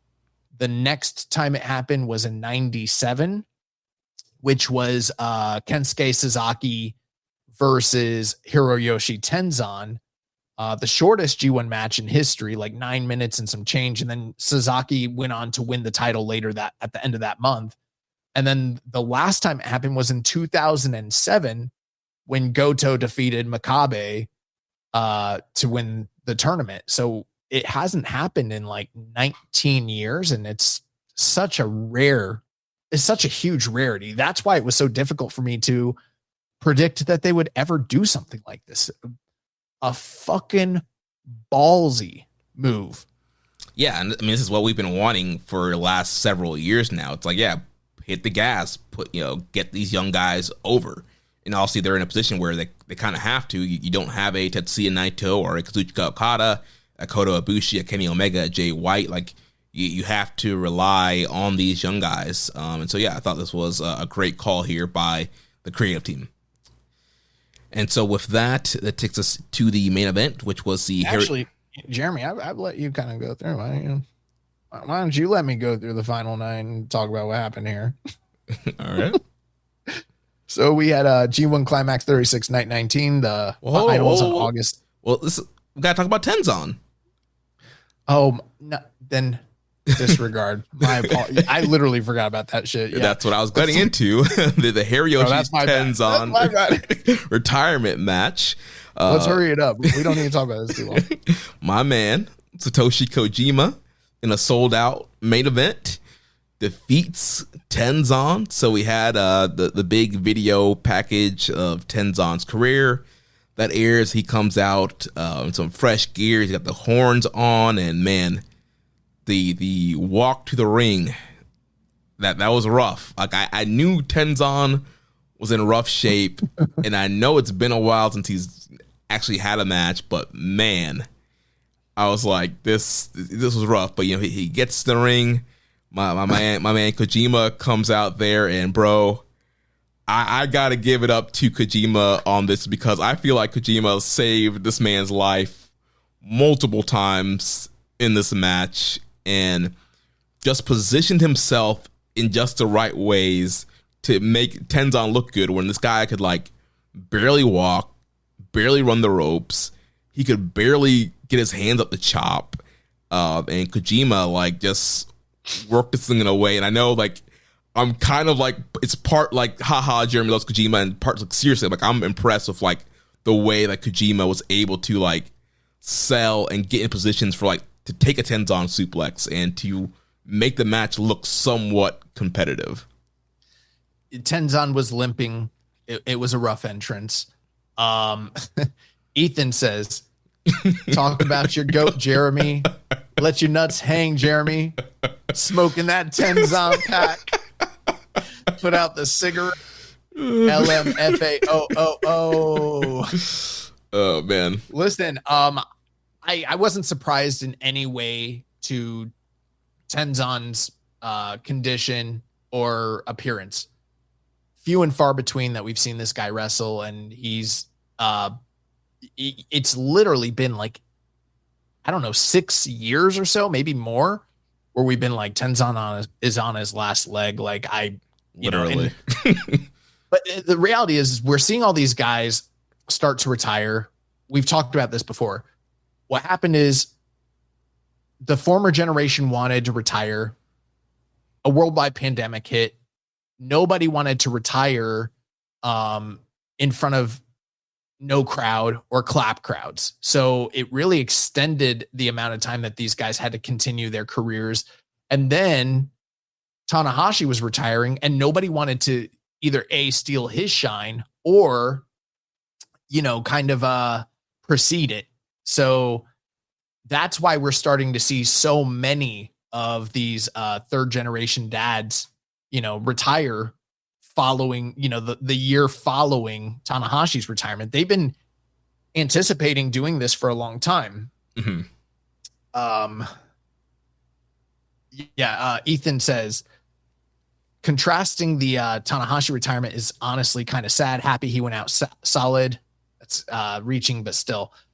I would say this. I agree with you. I thought Kojima carried him And I thought Tenzan did the best he possibly could do, considering what we've seen from him in the past 2 years.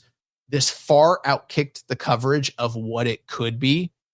There are some similarities here to some other fantastic retirement carry jobs. The one that I think of, it's not quite the same, but I remember when Tenryu literally just could not fucking wrestle, and he went out there with Okada, and Okada basically had a match by himself. This might not have been as daring and bold as that one was, but the crowd their reception for Tenzan was ginormous. Mm-hmm. They were so excited to see Kojima and Tenzan lock it up one more time. Tenzan didn't call on him to do anything that was too physically demanding beyond what he's capable of. He did attempt moonsault. Yeah. Remember when he was doing topes to the outside for a little bit there in tag team matches? So we didn't get that. But there was the moment where, like, and this worked because of his condition, where he was on the ground and Kojima is like goading him and like telling him to get up. Mm-hmm. And this was a callback to their very, very famous, I believe it was 2005 title match, which was title versus title, All Japan, New Japan for the Triple Crown and the IWGP. Mm-hmm. And it was supposed to go to a 60-minute draw, and Tenzan's body gave out and he couldn't get off the mat. And it went like, it was close to the end of the match, but it was like 4 or 5 minutes out and he literally couldn't get off the mat. And Kojima is like having to drop elbows on him and tell him to get up and get up. And eventually he couldn't get up. And with a few seconds left, the referees like rang the fucking bell. And so it was supposed to be a 60-minute draw, but Kojima ended up walking away that night with both titles impromptu, like on a shoot. Mm-hmm. And that's also the same night that he decided to, he was, Kojima's a dojo guy from New Japan, but he made the jump in the early 2000s to All Japan when Inokiism was going on. He was one of the guys that jumped with Muto. So there's this blood rivalry thing, and him and Tenzan, former partner, same generation, yada, yada, yada.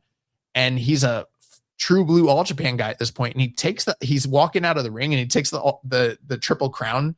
He's got the Triple Crown on him, but he takes the IWGP and he fucking tosses that shit. And Nakamura and Tanahashi, who are both like seconds, they're in the jumpsuits. They lose their shit, bro. And they like attack him in the middle of the, especially, bro, Tanahashi attacks the shit out of Kojima. And it's like, none of this is planned. Like, this is, I said all that to say this man goading this guy to get up. It's a callback to like, and it works because his body is really broken down once again, but he gets up this time. But ultimately, like, Kojima puts him down with multiple, Western lariats. Yeah, and one other thing to call out, this match originally was supposed to just be a 5-minute exhibition. And before the bell gets rang, Tenzan grabs the mic and is like, nah, like, let's run it. No time limit. There must be a winner. He said no time limit. I got nervous, dude. I was like, what do you mean no time limit? He's like, I've been training. What do you mean? Let's run it. And so, yeah, Tanahashi, they went with it. And yeah, so it ended up being no time limit. So it ended up going to 9 minutes, 22 seconds. Yeah. He puts down Tenzan, time-honored tradition, going out on your back, not on your front, goes out on a shield. And then following the match, they embrace. And then suddenly we get Iska.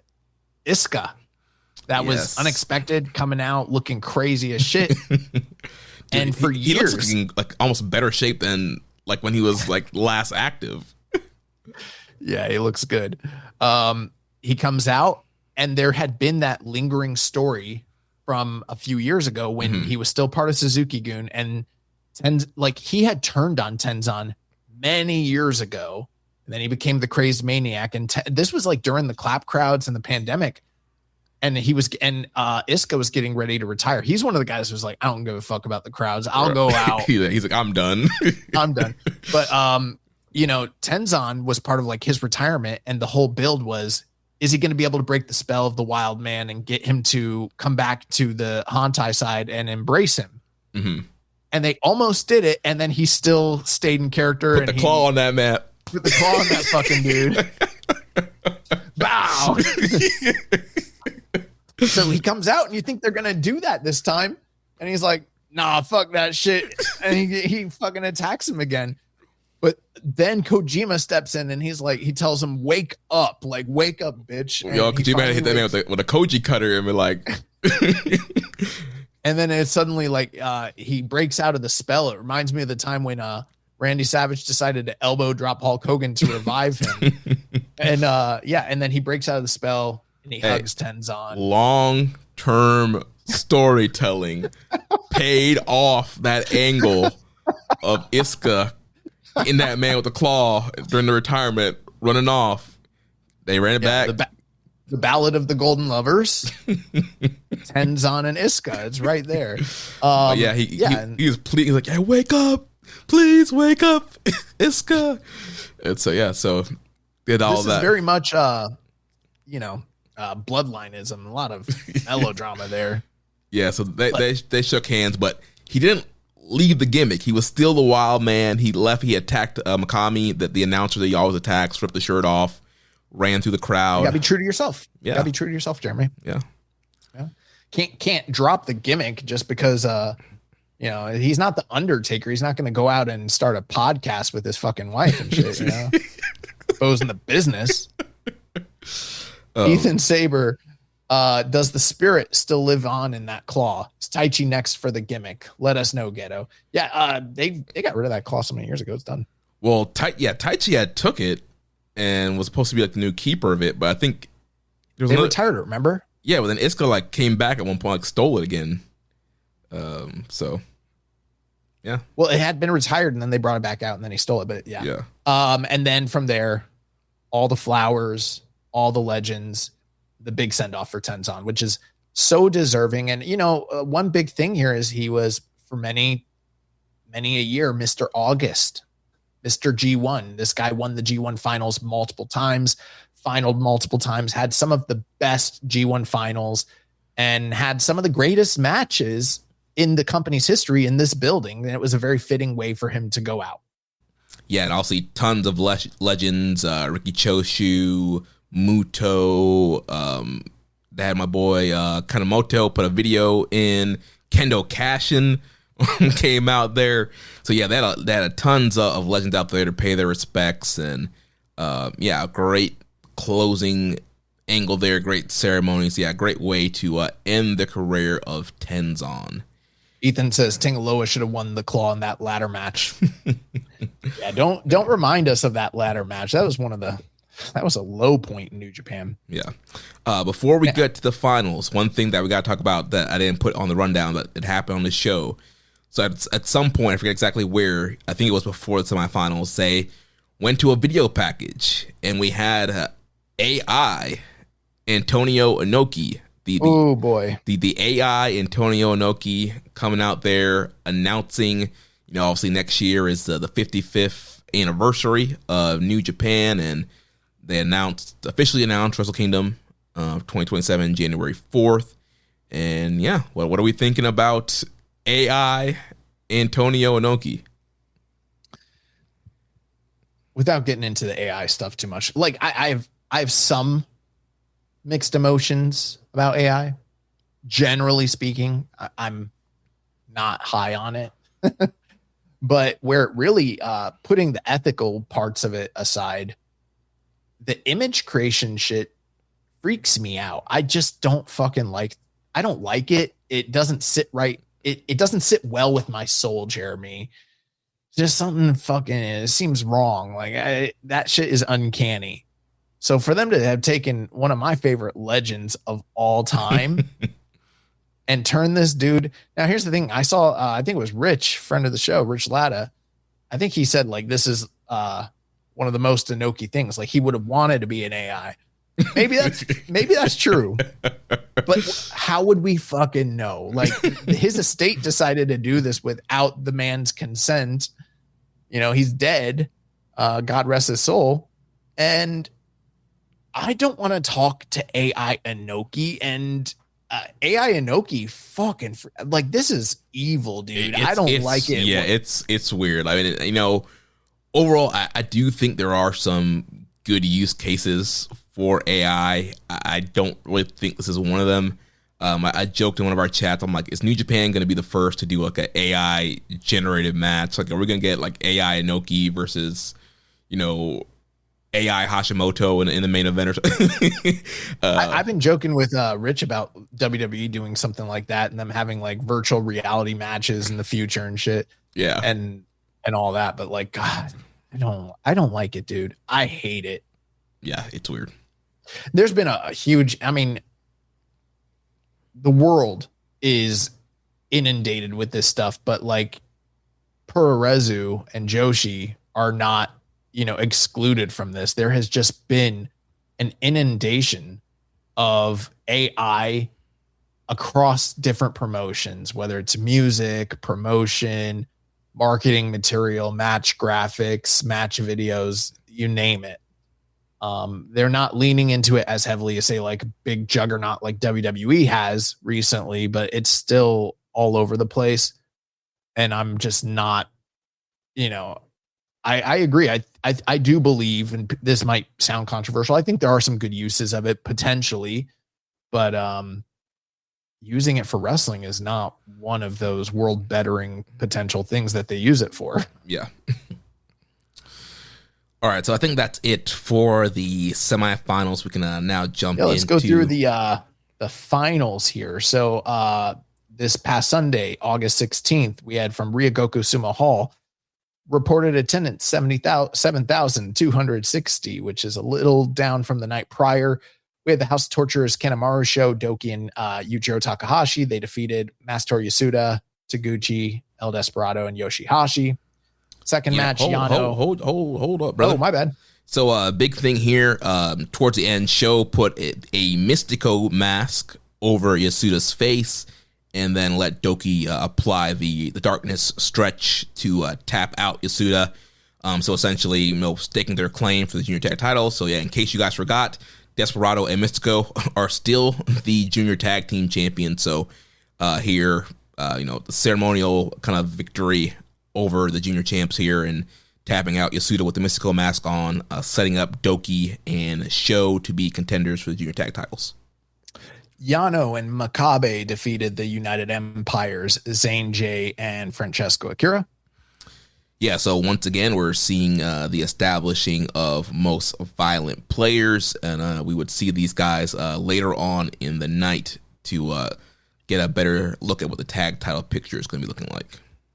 TMDK, Fujita, Hartley Jackson, and ZSJ defeat Tetsuya Matsumoto, Master Wato, and Oleg Bolton.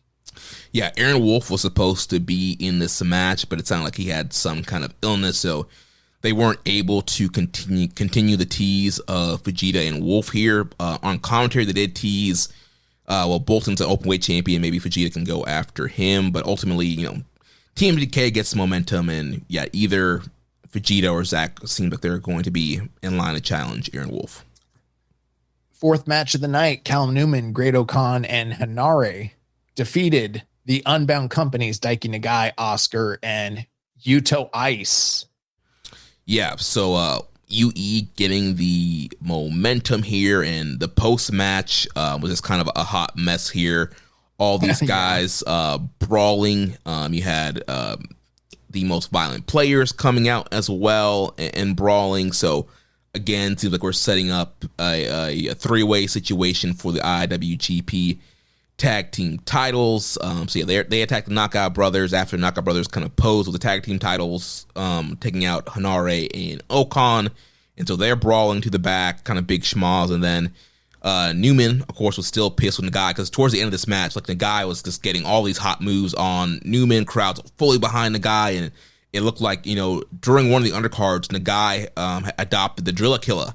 So he tried to hit that here on Newman, couldn't get it done. Newman was able to pin him, but yeah, Newman was still hot that, Nagai was, trying to show off on him. And so he's like, you know what?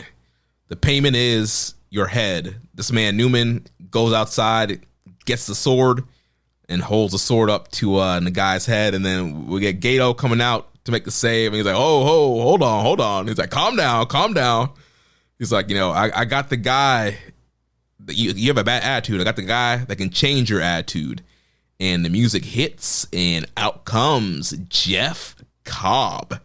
And yeah, a big pop here. I think the crowd forgot what his music sounded like, because to me, there wasn't like an initial pop when the music played, but once he walked out, it was a big pop there, and people were excited to see Cobb. And I think people were maybe speculating, is Cobb just going to go back to United Empire? Where does he play in the whole mix of this thing? Also, him and Newman used to be teammates, and he's one of the original Empire members. And so he gets in the ring, and, Newman's like, all right, you got one chance. Kiss the crown, throw the crowns up, your UE.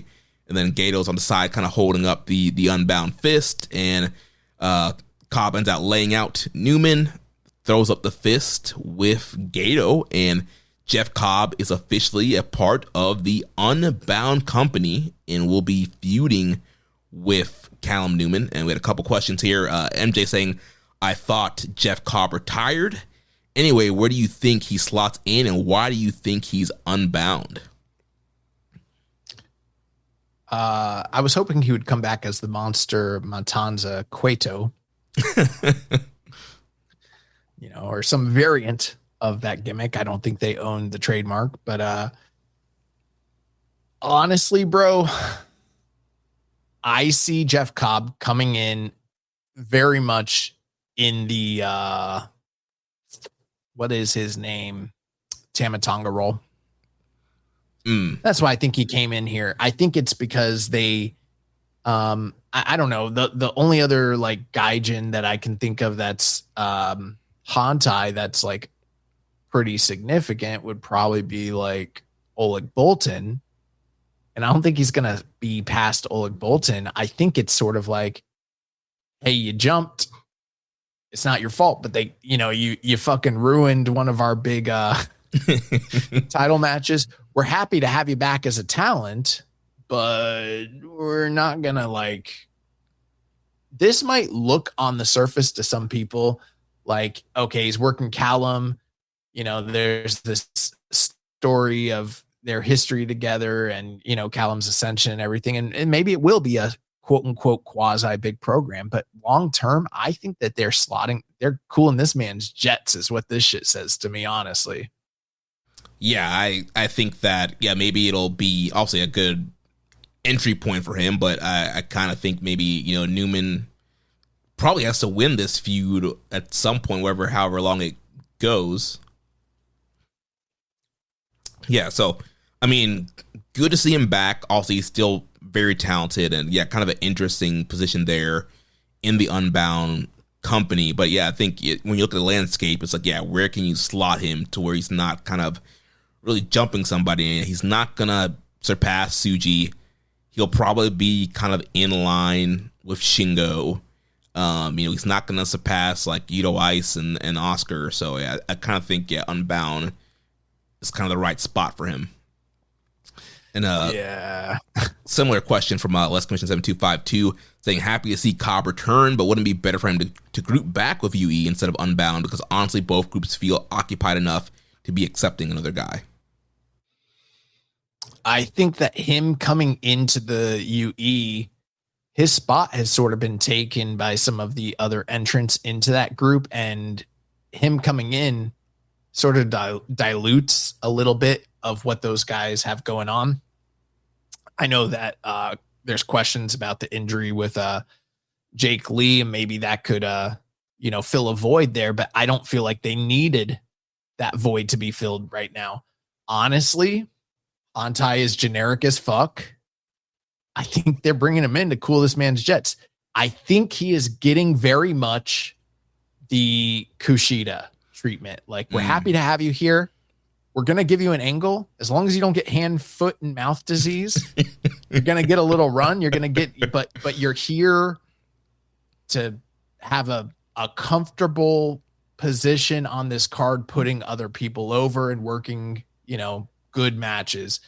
I don't know his status, maybe he's signed, but I wouldn't be surprised if he's, here on a freelance, basis, and we see him taking MLW and GCW if they're still around, and NWA or whatever the fuck. Like, I wouldn't be surprised if we don't see him working a hybrid schedule here. Yeah, and I think a potential, maybe this is kind of like conspiracy theory, but I think another potential reason maybe he's not in United Empire is maybe like the whole like AEW storyline. It does seem like Cobb is. It seems like there might have been issues there with him and Tony Khan, maybe, and there's a reason why he didn't go to AEW. And so there is this now United Empire link with that story there. And so maybe keeping him in Unbound is a way to just kind of keep him out of the whole AEW mix. Maybe. I don't know. Maybe, but AEW's never shown any desire to strictly adhere to the kayfabe of New Japan or even acknowledge it, except for when it, suits their needs. So, yeah.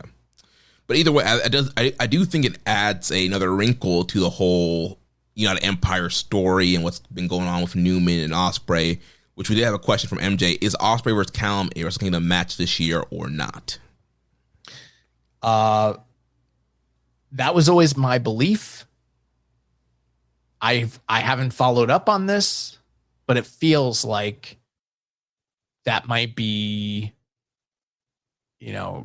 in question at this point. Yeah. I haven't really heard any update on that. I would think that would be the logical destination because I don't think you're going to do it. I don't think there's a room for it in the fall right now, especially, Ospreay is 2 weeks away from winning the AEW world title. He's going to have a pretty occupied fall and winter. I don't think there's any real show to do it there that makes sense. So I feel like if it's going to happen, I think, January 4th, 27 would make the most sense. Well, the question is, will Ospreay still have the AEW title come January 4th? Yes. Something got caught in my throat. Yeah, there are some people that might, politic their way to make sure that doesn't happen. But yeah, we'll see what happens there. Fifth match of the night, Unbound Company, Shingo Takagi and Drilla Maloney. That's the War Dragons.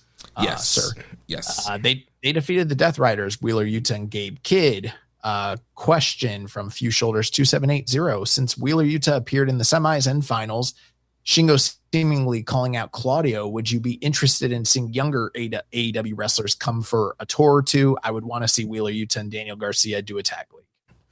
Yeah, I mean, I think historically on this show, you've always been open for more young AEW guys to come over, get some seasoning, do some tours, and kind of find a place. Because, I mean, a lot of these young guys, they just don't work enough dates, and this could be a way for them to, get some experience, do some mini excursions. So, yeah, I'd totally be in on a Utah Garcia team for World Tag League, or having these guys come over more and work certain tours, especially since they are trying to link some of these factions, the storylines together. I think it would be great. We've advocated for that extensively over the years.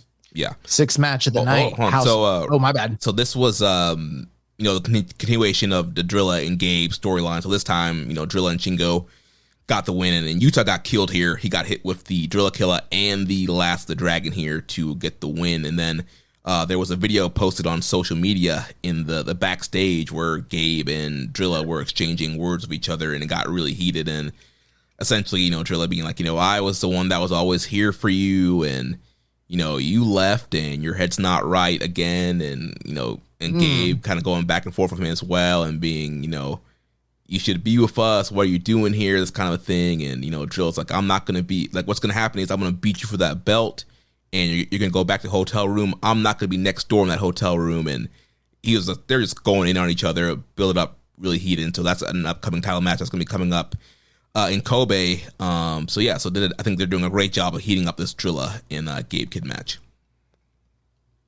Yeah, I think that, I concur with everything you said there. And, this is all coming off the back of the angle that we saw at Dominion, and then the fantastic, not everyone agrees, but what I thought was a fantastic opening round match, on the first night of the G1. So I'm very much looking forward to that.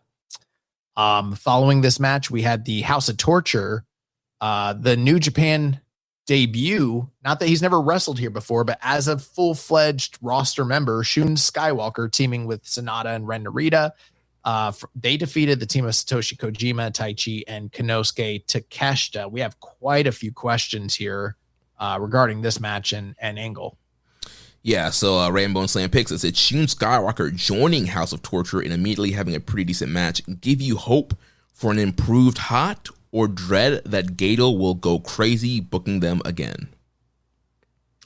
It doesn't. I mean, I'm a fan of Shun Skywalker. I don't follow Dragon Gate, but what I've seen and heard, I've followed his career from people that are knowledgeable, and what I've seen from him, not only as a worker, but as a character, I think it makes a lot of sense. Obviously, Jeremy, you know, I'm a big fan of any time someone does a flip and follows up with a knee drop. Yes. You know, that Ibushi. double.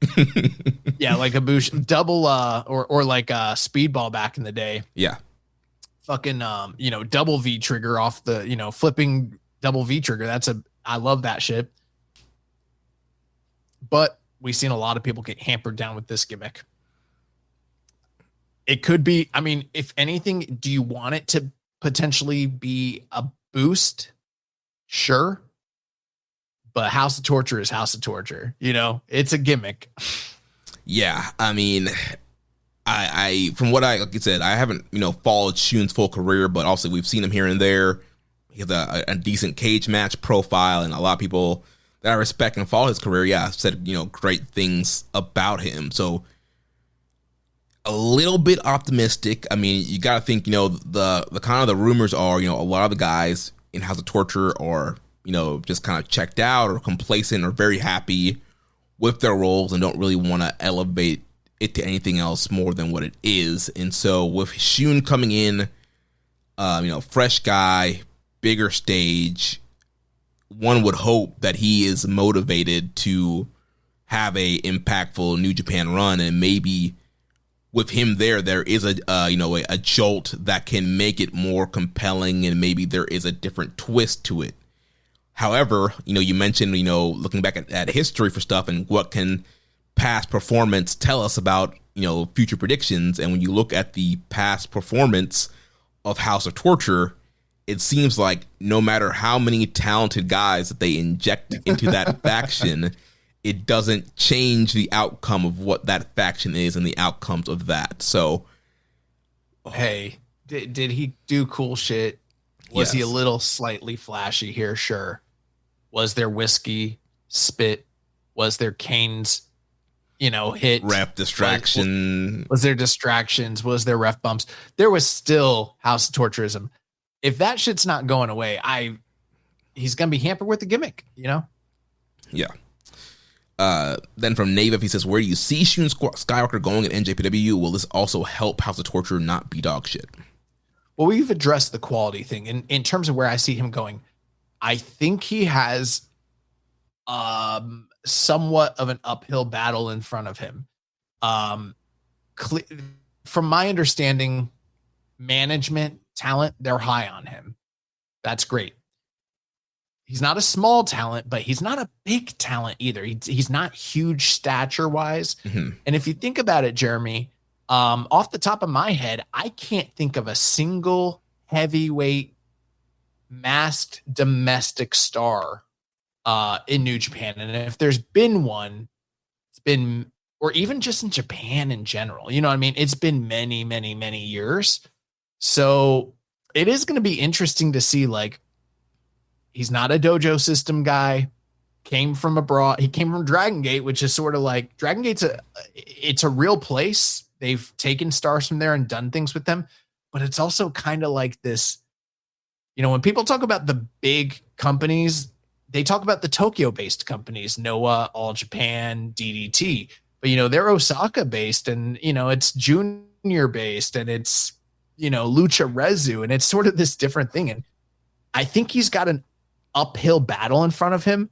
And it's sort of like Shingo was able to overcome it. I know this is a talented guy, but he wears a mask. He wasn't trained in this dojo. He came from a different, you know, a place that's not necessarily that well respected in certain respects. And are people going to be willing to put him over? You know, it's a good position being the leader of something like House of Torture, but it's also got its glass ceiling and handicaps. Yeah. So yeah, it's going to be interesting to see what they do with him. And again, hopefully he's motivated enough and creative enough and can work with creative to maybe make a little bit of a shift, maybe even with just his matches. Maybe you leave the other guys, they do their normal thing, and maybe his matches are a little bit different. But yeah. Take his mask off. Well, Eric Bischoff. Yeah. Staleberger Bunt says after his performance in the G1 and Shun Skywalker debuting, are Red Narita's days numbered? I don't think his days are numbered. I do wonder if Walker Stewart's days are numbered. Why? Oh, bro, you didn't hear that send off at the end of the show with Chris Charlton? Tell him, they talk about the honor of his life, and Chris Charlton saying like, I love you, man. And bro, that shit read to me. And I'll just say it, like, after it perked my ears.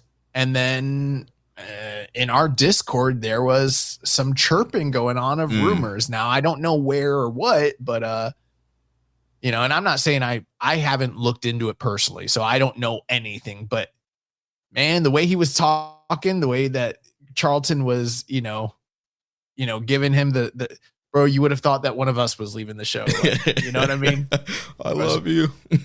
Yeah, I guess I didn't. I guess I really sounded like. I guess I really didn't lock into that, but I don't know that that's the case. I can't say that's a confirmed rumor. Nothing like that. At this point, speculation. But the way obviously that final was so fantastic. Emotions were running high and everything, but I don't know, the way I was listening to it, I was like, oh shit, this dude's gone. We're gonna get that Jim Ross announcement or that Kevin Kelly announcement, like, oh guys, I'm doing Saturday nights in the States and I'm dual contracted. I'll be back, Yeah. Either that or we'll find out like him and Booker T Wednesday nights on the CW. But yeah, back to Ren Narita. I think we kind of mentioned it earlier. I think he's in a spot now where he kind of has to decide, what's the future? Is he going to try to find a way to, outwork the gimmick, or is he just gonna, settle in, be complacent, and be kind of happy in the role that he's in? Agreed. Then talking about Ren Narita. Fuse Shoulder 2780 says, what do you think the ceiling for Skywalker will be? And will we potentially see a hostile takeover in Hot like Suzuki did with Kojima-gun? Cool question, but a totally different thing altogether. I don't see anything. One thing people don't remember is Kojima-gun was a very, very, very short-lived unit that was basically just three dudes. It was literally just Kojima and Taichi and Taka, and both of those guys were like, they were Taichi and Taka back in the 2010-ish time or whatever that was.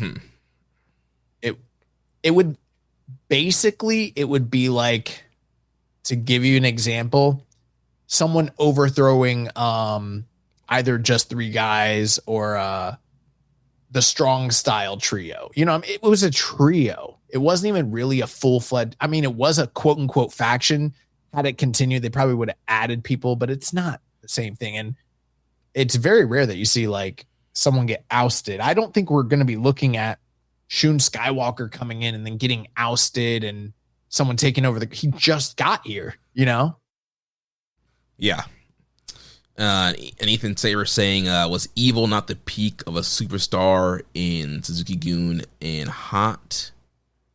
Well, Evil wasn't in Suzuki-gun. He was in LIJ. Yeah. But, hey, presentation-wise, Evil was great. One of the best entrances in New Japan. Yeah. After that, then the bell rings. Then the bell rings. Yeah. So that was that. So yeah, let's move on to the last two matches here. Yeah. So Unbound Company in the semi-main event, Taiji Ishimori and Yota Tsuji, they defeated Yo and Hiroki Goto. And this match was concluded with Ishimori hitting the bloody cross on the the IWGP Junior Heavyweight Champion Yo to very much set the stage for a future title challenge. Yeah, so this was essentially a double kind of match for a program in the fall. So we got Goto going to be challenging Tsuji in Destruction, and then Ishimori will be challenging Yo. Now with the pinning Yo here, and so yeah, we're going to see all over the Destruction Tour September Unbound Company and Hantai feuding, and so this was a way to kind of kick off what was next for Tsuji and Ishimori. That's going to take us to the G1 Climax 36 final, the main event of the evening. Jeremy, why don't you do the honors? Yep, so we had the grip, Roy Oiwa defeating the Heat Storm, Yui Uemura by submission with the big lock here in the main event. And I know that there's been a lot of discussion about the styling of this match, how it was worked, the components of the match. Hold on for just a moment. This came through earlier, but I felt like this is a good time to mention this. Full disclosure, we have not listened to this audio or visuals, I should say, but Rich Latta of One Nation Radio, of Social Suplex Podcast Network, on the RLPW channel that he runs on YouTube, he has put out a reaction video for this match, and it says, I just feel it's fitting to what you're mentioning. I love that the title of the video is, I love that you love the G1 finals, but that was 1976. And my reaction in our group thread is just, nope. Yeah, so lots of controversy here. I also have another controversy with Rich, because this man used my NJPW World subscription, watched the finals, did not rewind. He stopped it right as Oiwa was holding the trophy. And you know, when you open up New Japan World, there is no play from beginning. Like, I just had to hit play where it was, and the first thing I see is this man holding the trophy. Was it at the end of the video, or was it like the match had ended and he just stopped it like once they were celebrating? Yeah, he just stopped it once they were celebrating, because they have like the whole the post-match promo and the ceremony, and the people leave it. Like, that man stopped it right. Literally, Josh, the first thing I see when I hit play is Oiwa holding the trophy up and smiling. Oh, I was hot.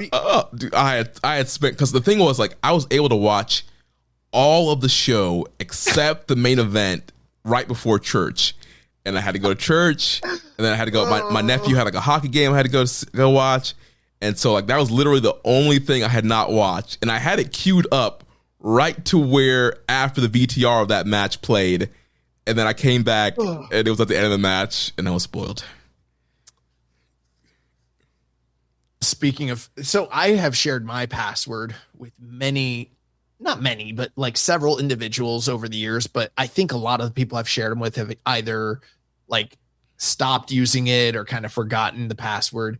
But one individual that still has my password that I'm sure uses it is social media manager Emily the Great. And without putting her business out there too much, I can always tell when she's in there, because it's so cherry picked as to who she's watching. That's not to say, now I'm not throwing shade. I'm sure she's watching other stuff and following it. But if you're short on time and you only got time, because there will be times where a whole show will be watched, but there's other times where I'm sure she's probably short on time, and it's I'll look through and it's Umino, ELP, Yuya, ELP, or whoever it is. So it was it'd be funny. I'd open up a file and I'd see 3 matches, and I'm like, oh, okay, I know she was in here watching this shit. But anyway, I think this match was great. And maybe there might be some surprise there, because I know I am a big fan of, big moves and high pace action. But the thing that I loved about this match, was the pacing. They would do the time calls, and I'd be surprised, because they were just going and working, and it'd be 10 minutes past. I'm like, what? I thought they're going so fast. I thought maybe it was 5 minutes, and it's like 20 minutes. I'm like, what? Like, it's been this long, and they're just like going and working and killing it. So yeah, I thought the pacing was great. Also, I loved that the match stayed in the ring. We have been talking and complaining about every match having to go on the outside. There has to be a crowd brawl. There has to be throwing into the guardrails. You got to throw people in the chairs. Newman has to do his drop kick into the chairs. And it's like, okay, I get it. I think that works for certain characters. Obviously, there's some heels maybe you want to get heat, but everybody does it. It's not just the heels. And so it was so refreshing that the matches happen in the ring. And so I love that aspect of the match. And also, Oiwa got over the headlock. Uemura's been working over the arms. Since he's been back. And so that they've gotten over both of their submission holds. And so, again, to hear the crowd popping when Oiwa would just get near to a headlock. Like the beginning part of the match, it was Uemura was pretty much in control, working over the arm, and Oiwa was struggling to get the headlock. And every time he'd get close, the crowd's like oohing and awing. This guy's trying to put on a side headlock. So like that's a big testament there to the work he did in this tournament and getting the move over.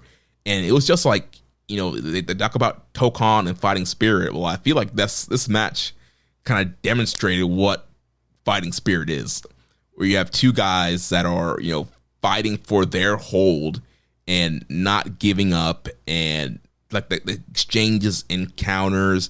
And I felt like it was just kind of brilliantly done to also just affect their big moves, because, Uemura's working over the arm. And so if Oiwa's arm's hurt, that's going to weaken the grip of his headlock. It's also going to weaken the grip as his discus lariat.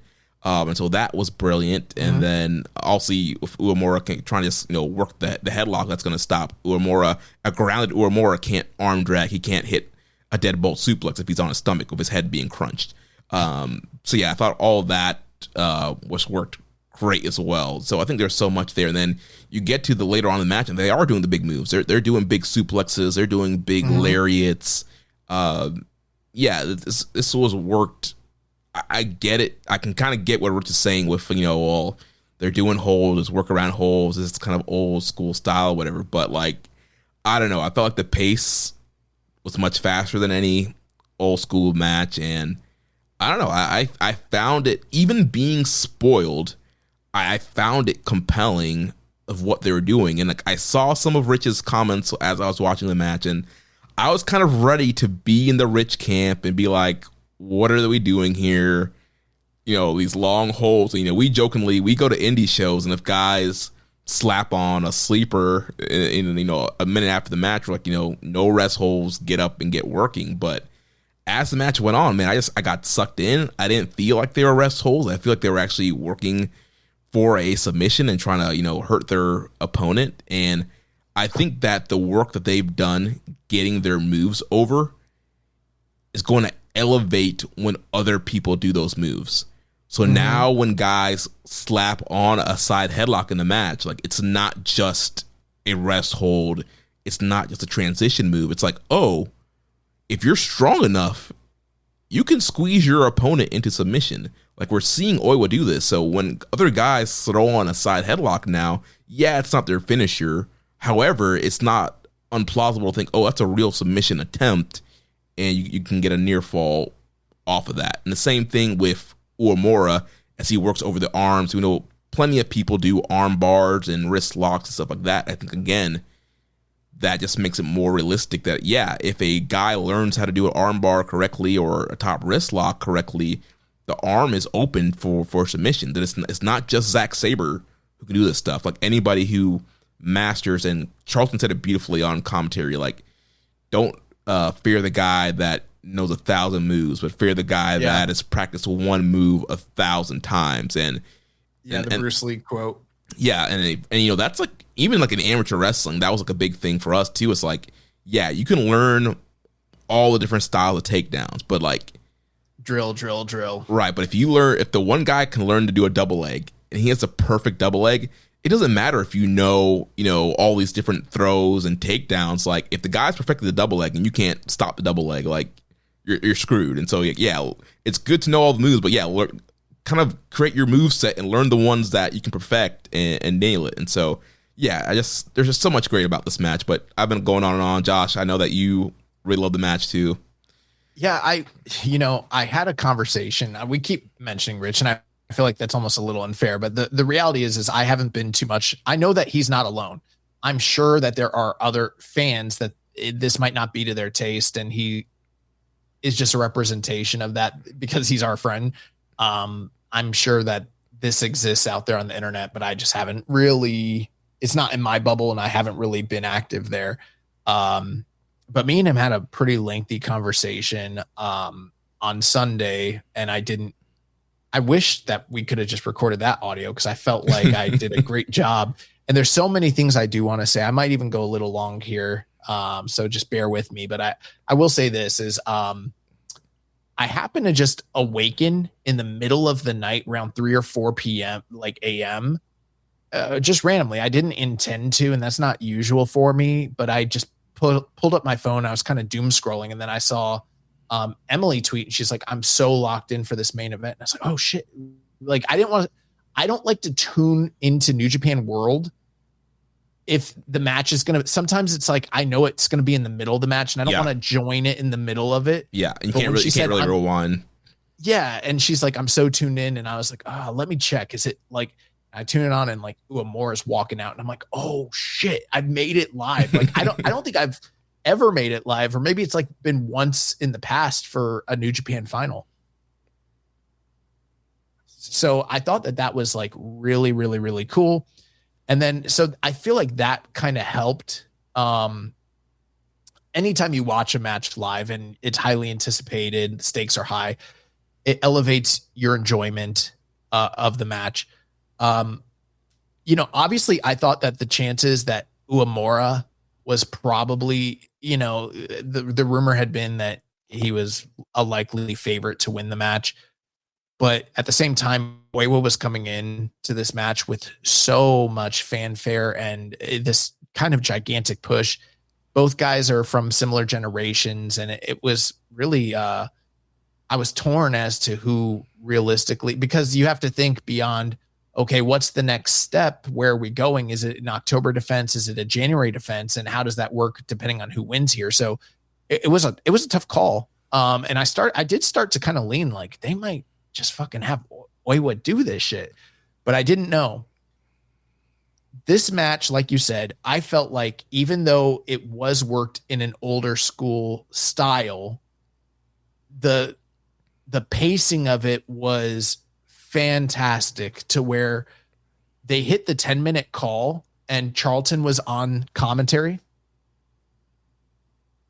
And he said essentially that he was shocked at the fact that they had just hit the 10-minute mark. And I myself was like, oh man, like that felt like 5 minutes, not 10 minutes. Right. Yeah. So I was right there. I thought as well. I thought that the pacing of what they were doing was so like quick. Now, here's the thing. The early portions of the match, and this might sound kind of similar. I've said in the past, Jeremy, it's been a long time, but during the pandemic, there was a really and it's totally different style, but it's similar in the sense that it was very basic. I was a huge proponent and fan of the series of Nagata Suzuki matches that took place in 2020. And if you recall, part of the reason I enjoyed those matches so much was because it had such a simple premise, and the action that was in front of you told this compelling story that was so easy to follow and engage with and understand. Here's what they're doing. Here's why they're doing it. Here's why it matters. And here's how it's compelling. This is the exact same thing. It doesn't matter about what they're doing. It matters why they're doing it. With that being said, Uemura starts off the match focusing primarily on a headlock on Oiwa. Yeah. And like we've talked about, Oiwa has gotten his headlock over. they talked about this in commentary, and I talked about, and I'm glad I did this a few weeks ago. It kind of came out of nowhere, but if you recall, I talked about how Oiwa and Uemura, when they were feuding in a tag team, that there were these allusions to them being so similar stylistically, and that Oiwa was calling himself the super new generation because he was like, I'm a hybrid that's elevated. I can do everything you do and more because I'm a powerhouse. Yeah. Yeah, I can do submission game and I can do the power game, yeah. One moment. Come here. Yeah, and so that's, kind of where that rivalry kind of came out of, the Zack and Oiwa teaming up against Uemura and Taichi. And so, it's kind of seeing that dichotomy between, both those guys having that similar style and both guys kind of wanting to represent the new strong style and kind of having their own vision of what wrestling should be. Right. So they both have their own vision of that. But beyond that, there's also a pride element. Oiwa, up to this point, we've talked about it for so long, he has never really been pushed to this level. He only returned a little over a year ago. Last year was like his first G1, and he had he's had some wins over big names, but it's always been in certain contexts. Most of the time, he's always lost. Uemura has, by far, he's been here much longer, and he's had much more progress in his career along with the rest of the Reiwa guys. So there's a little bit of a pride element to where when he starts working that headlock, he's kind of telling him like, yeah, you think you're the superior version of me? I'm going to take your move and I'm going to show you how it's really fucking done. And then the thing with what they were doing is like, okay, you would hear these stories many years ago about terrible pro wrestling where guys would lay in a move like a hold for a long time, and that's where this term rest hold is not really a real thing. That's not really. Now, does it happen? Do guys get blown up in matches or they don't want to work that night? And then they say, hey, brother, let me catch a breath. And then they put snap a hold on. Sure. But the term rest hold, honestly, that was like a colloquial term that was popularized primarily by like Dave Meltzer and Brian Alvarez. Like, it's a fan term. It's not a wrestling term. It's not something where guys are like, hey, we're going to go out there and do a rest hold at this point, and then we're going to do that. That's not a thing. Historically, the best workers, the guys that were dynamos in the 70s and 80s, names like Bret Hart, Nick Bockwinkel, Vern Gagne, Kurt Hennig,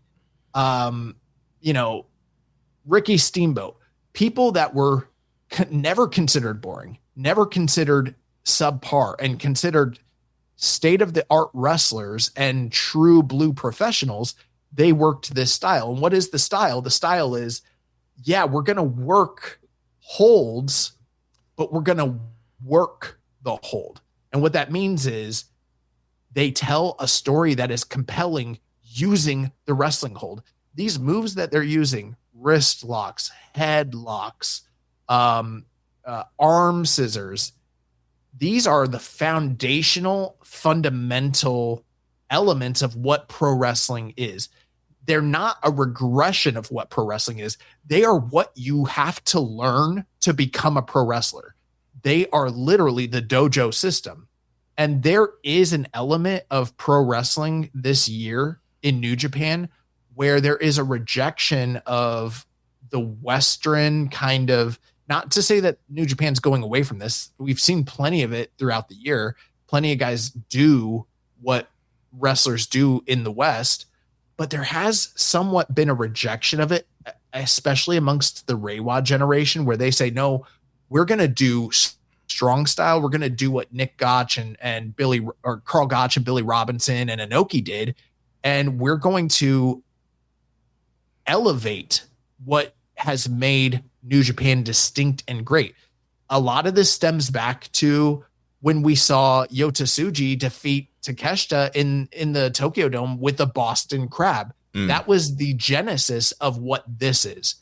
Now, with all that being said, he starts with the headlock.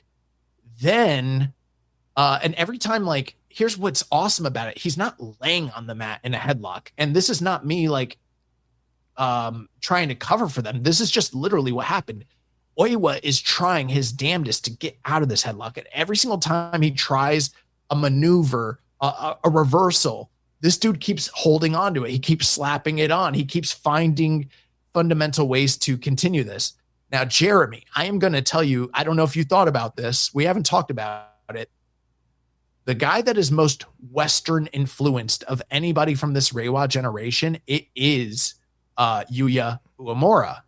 And we've talked about his Western influences in the past. Mm-hmm. This match mirrors, for the first like 2/3 of it, very closely Shawn Michaels versus Kurt Angle. I think that he kind of laid a lot of this match out, and I think he borrowed liberally from what that match was, because the structure of the first 2/3 is almost identical. That WrestleMania 21 match is something I've watched many times. I love that match.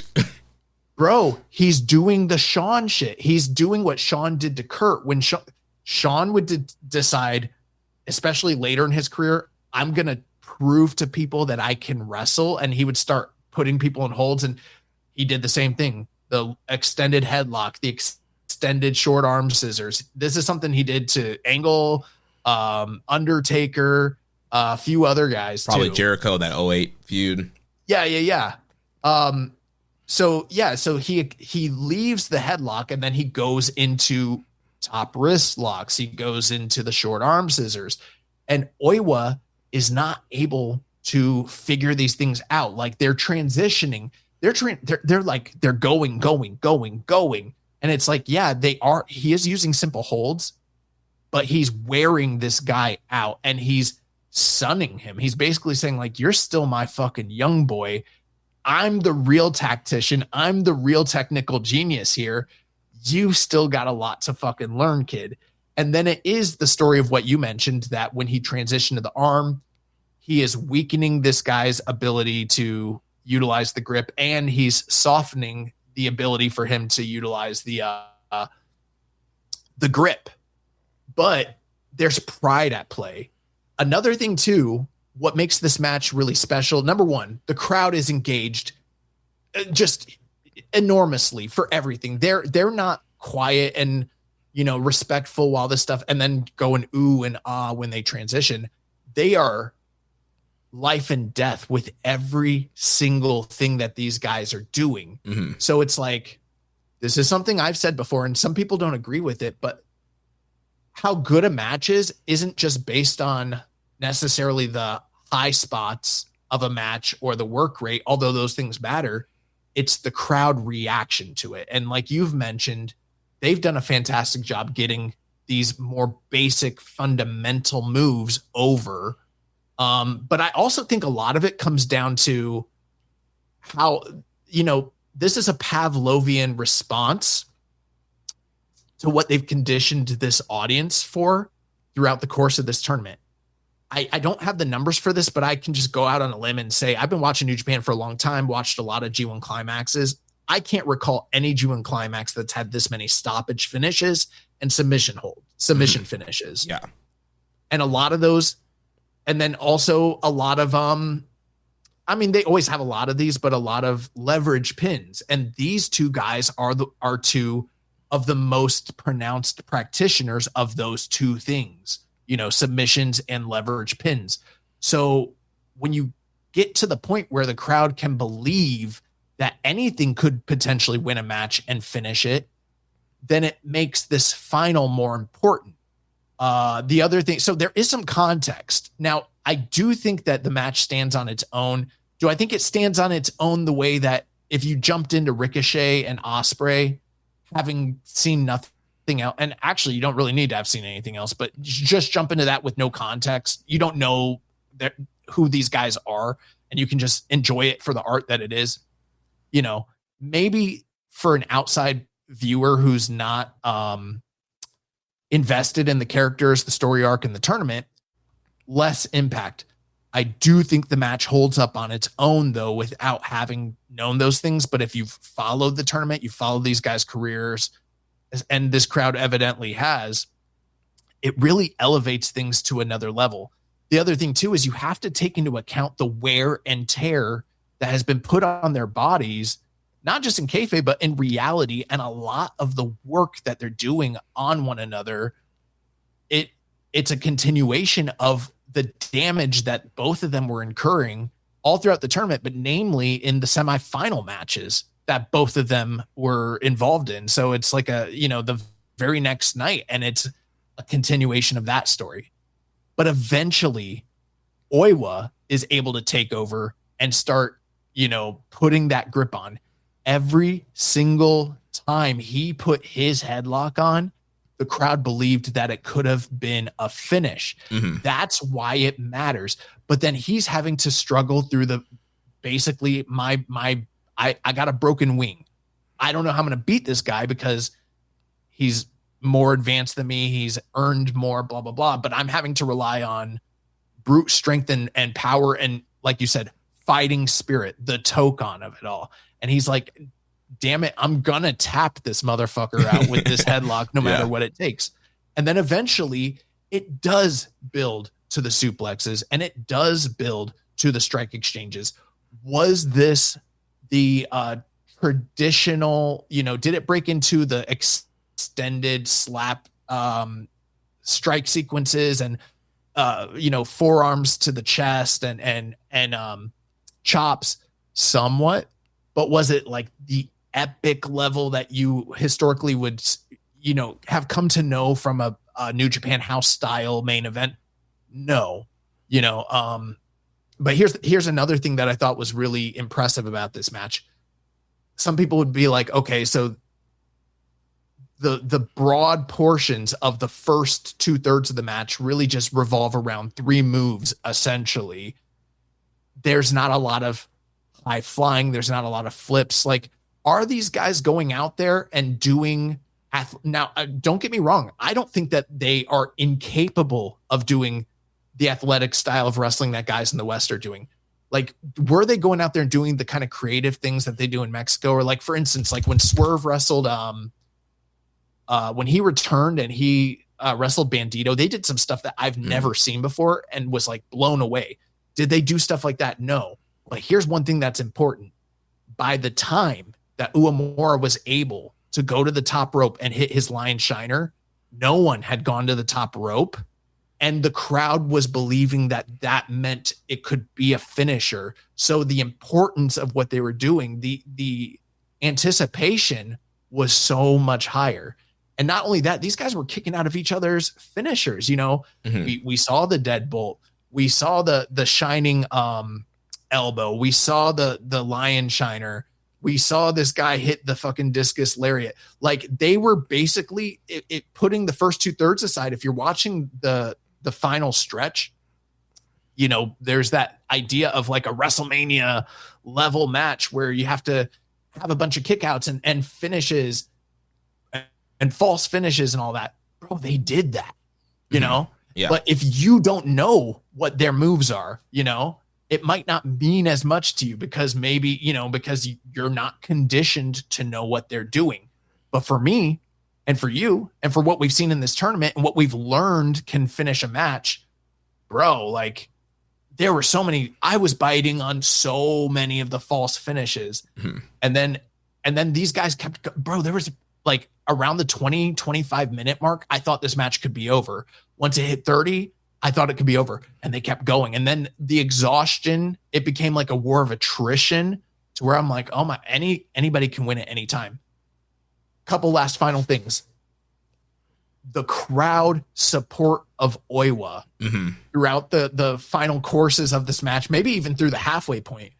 I felt a little bad for Yuya because it's like a lot of people are anticipating for Yuya to be the guy, and he's getting drowned out with, I didn't hear any support for him. And that's not like no shade. I'm a big Yuya fan, but yeah, this there was one point during commentary where, I think Charlton was like asking Walker, what do you think about the crowd? And Walker was trying to say, I hear some Yuya, but a lot of Oiwa. Nope. And Charlton was like, no, I'm hearing more. It sounds like it's like 90-10 Oiwa. And yeah, that's what it sounded like, especially obviously with the emotional Tenzon link. And both nights, Oiwa did come out with his own Tenzan horns, and so people know the connection. Tenzan's right there on commentary. This man's crying. He's pulling Tanahashi, crying at the greatness of the match, and there's that emotional link. So the crowd was super invested in Oiwa. Down the stretch, when these guys have thrown everything out there that they have, and all of that, and the other thing too is Yuya never stopped going for the arm. Like, him going for the arm opens up other things, like his arm submission finishers, his deadbolt suplex. Right. And these were all things that he was basically conditioning Oiwa to. Not only was it a defense, it was an offense. And then finally for Oiwa to just power through that and basically, like I said, a war of attrition, outlast this guy. Like, take everything he has and then keep coming forward and then find ways to get back into that headlock and then just crank it. Red Shoes put in one of the best performances of his career here. There were I know he's always fantastic, but the way he was moving from a body standpoint, I thought he was finishing the match many times during the big lock sequences. And finally, we got to the point where it's like the crowd is ecstatic. He's got him in the big lock. It's the middle of the ring. In years past, you would have imagined like, no, he's going to get to the ropes, but he's cranking on this shit. And then finally, Uemura's just like, he taps out. And I was like, oh my God, they fucking did it, bro. Yeah. This is a 5-star classic. And for me, when I don't go higher than 5, when I go 5 on a match, it means to me that this is one of the greatest matches in the history of the sport of professional wrestling. I have other things to say about the responses people have about it, but that is as concise a recap I can give you. And really speaks to the themes and importance of what they did and why it mattered and how beautiful the fucking match is. Yeah. And I will say, I did love Oiwa's comments in the press today, because I think a lot of people who are against this match or this style of match are worried that this is what every match is going to look like. And Oiwa straight up said in the press, he's like, I don't want every match to look like this. He's like, only me and Yuya can do a match like this. He's like, everybody has their own strengths and are going to have different styles. But the thing is, we want everybody to perfect their style and showcase their style of wrestling. He's like, this is me and Uemura. So I'm kind of, paraphrasing here, but essentially he's kind of saying like, not every match is going to look like this because only so many people can do this specific style of match. But we're kind of allowing it to where, everybody can kind of show off their style of match. Well, you and I have said for many years that like the vast majority of professional wrestlers in the world can't do a Young Lion match in and of itself. Just, a Young Lion basic match, most professional wrestlers that are out there, they're incapable of doing that grounded match. This is an extension of what that style is, but perfected and brought to the highest levels. Here's one thing that's important, Jeremy, is like, number one, just because they're not doing the same level of, high risk maneuvers as to what maybe, say a Will Ospreay match. Cause I think that that's something where a lot of people are going to compare the two, is like Will is, known as the best wrestler in the world. He's kind of the poster boy, him and Kenny Omega in AEW. And maybe you're not seeing the same level of like high. And here's the thing. This is just a sample size. This tournament was chock full of matches where that sort of stuff was happening. And in fact, these two guys were involved in many of those matches. Like you were just alluding to, this is a match they had with each other. It's not, a shift in the style, but just because they're not going out there and doing that stuff, it doesn't mean that the match is not at. Now, I know that wrestling is subjective, but when the crowd that is there is that responsive to what is happening in front of you and the stakes and emotions, because, bro, here's the thing. Wrestling is storytelling. And when the storytelling is that compelling, it honestly, it's not about the moves. People think it is about the moves, and that is a Pavlovian response that they have been trained to believe, because they think like high risk maneuvers, the crowd gets a ooh and a ah. And I'm not saying those things aren't important. They're not cool. They're not good, but it's how and when you use them. But if you can get basic moves over to the same level, the match is as good. The storytelling is as good, or possibly better. But the other thing too is wrestling has become so homogenized to where we're talking about the risk of companies like CMLL moving to a more Western-based, presentation, and as the global presentation of professional wrestling, as you know, we got rid of the territory system, and now with streaming, everybody wrestles everywhere and sees everything.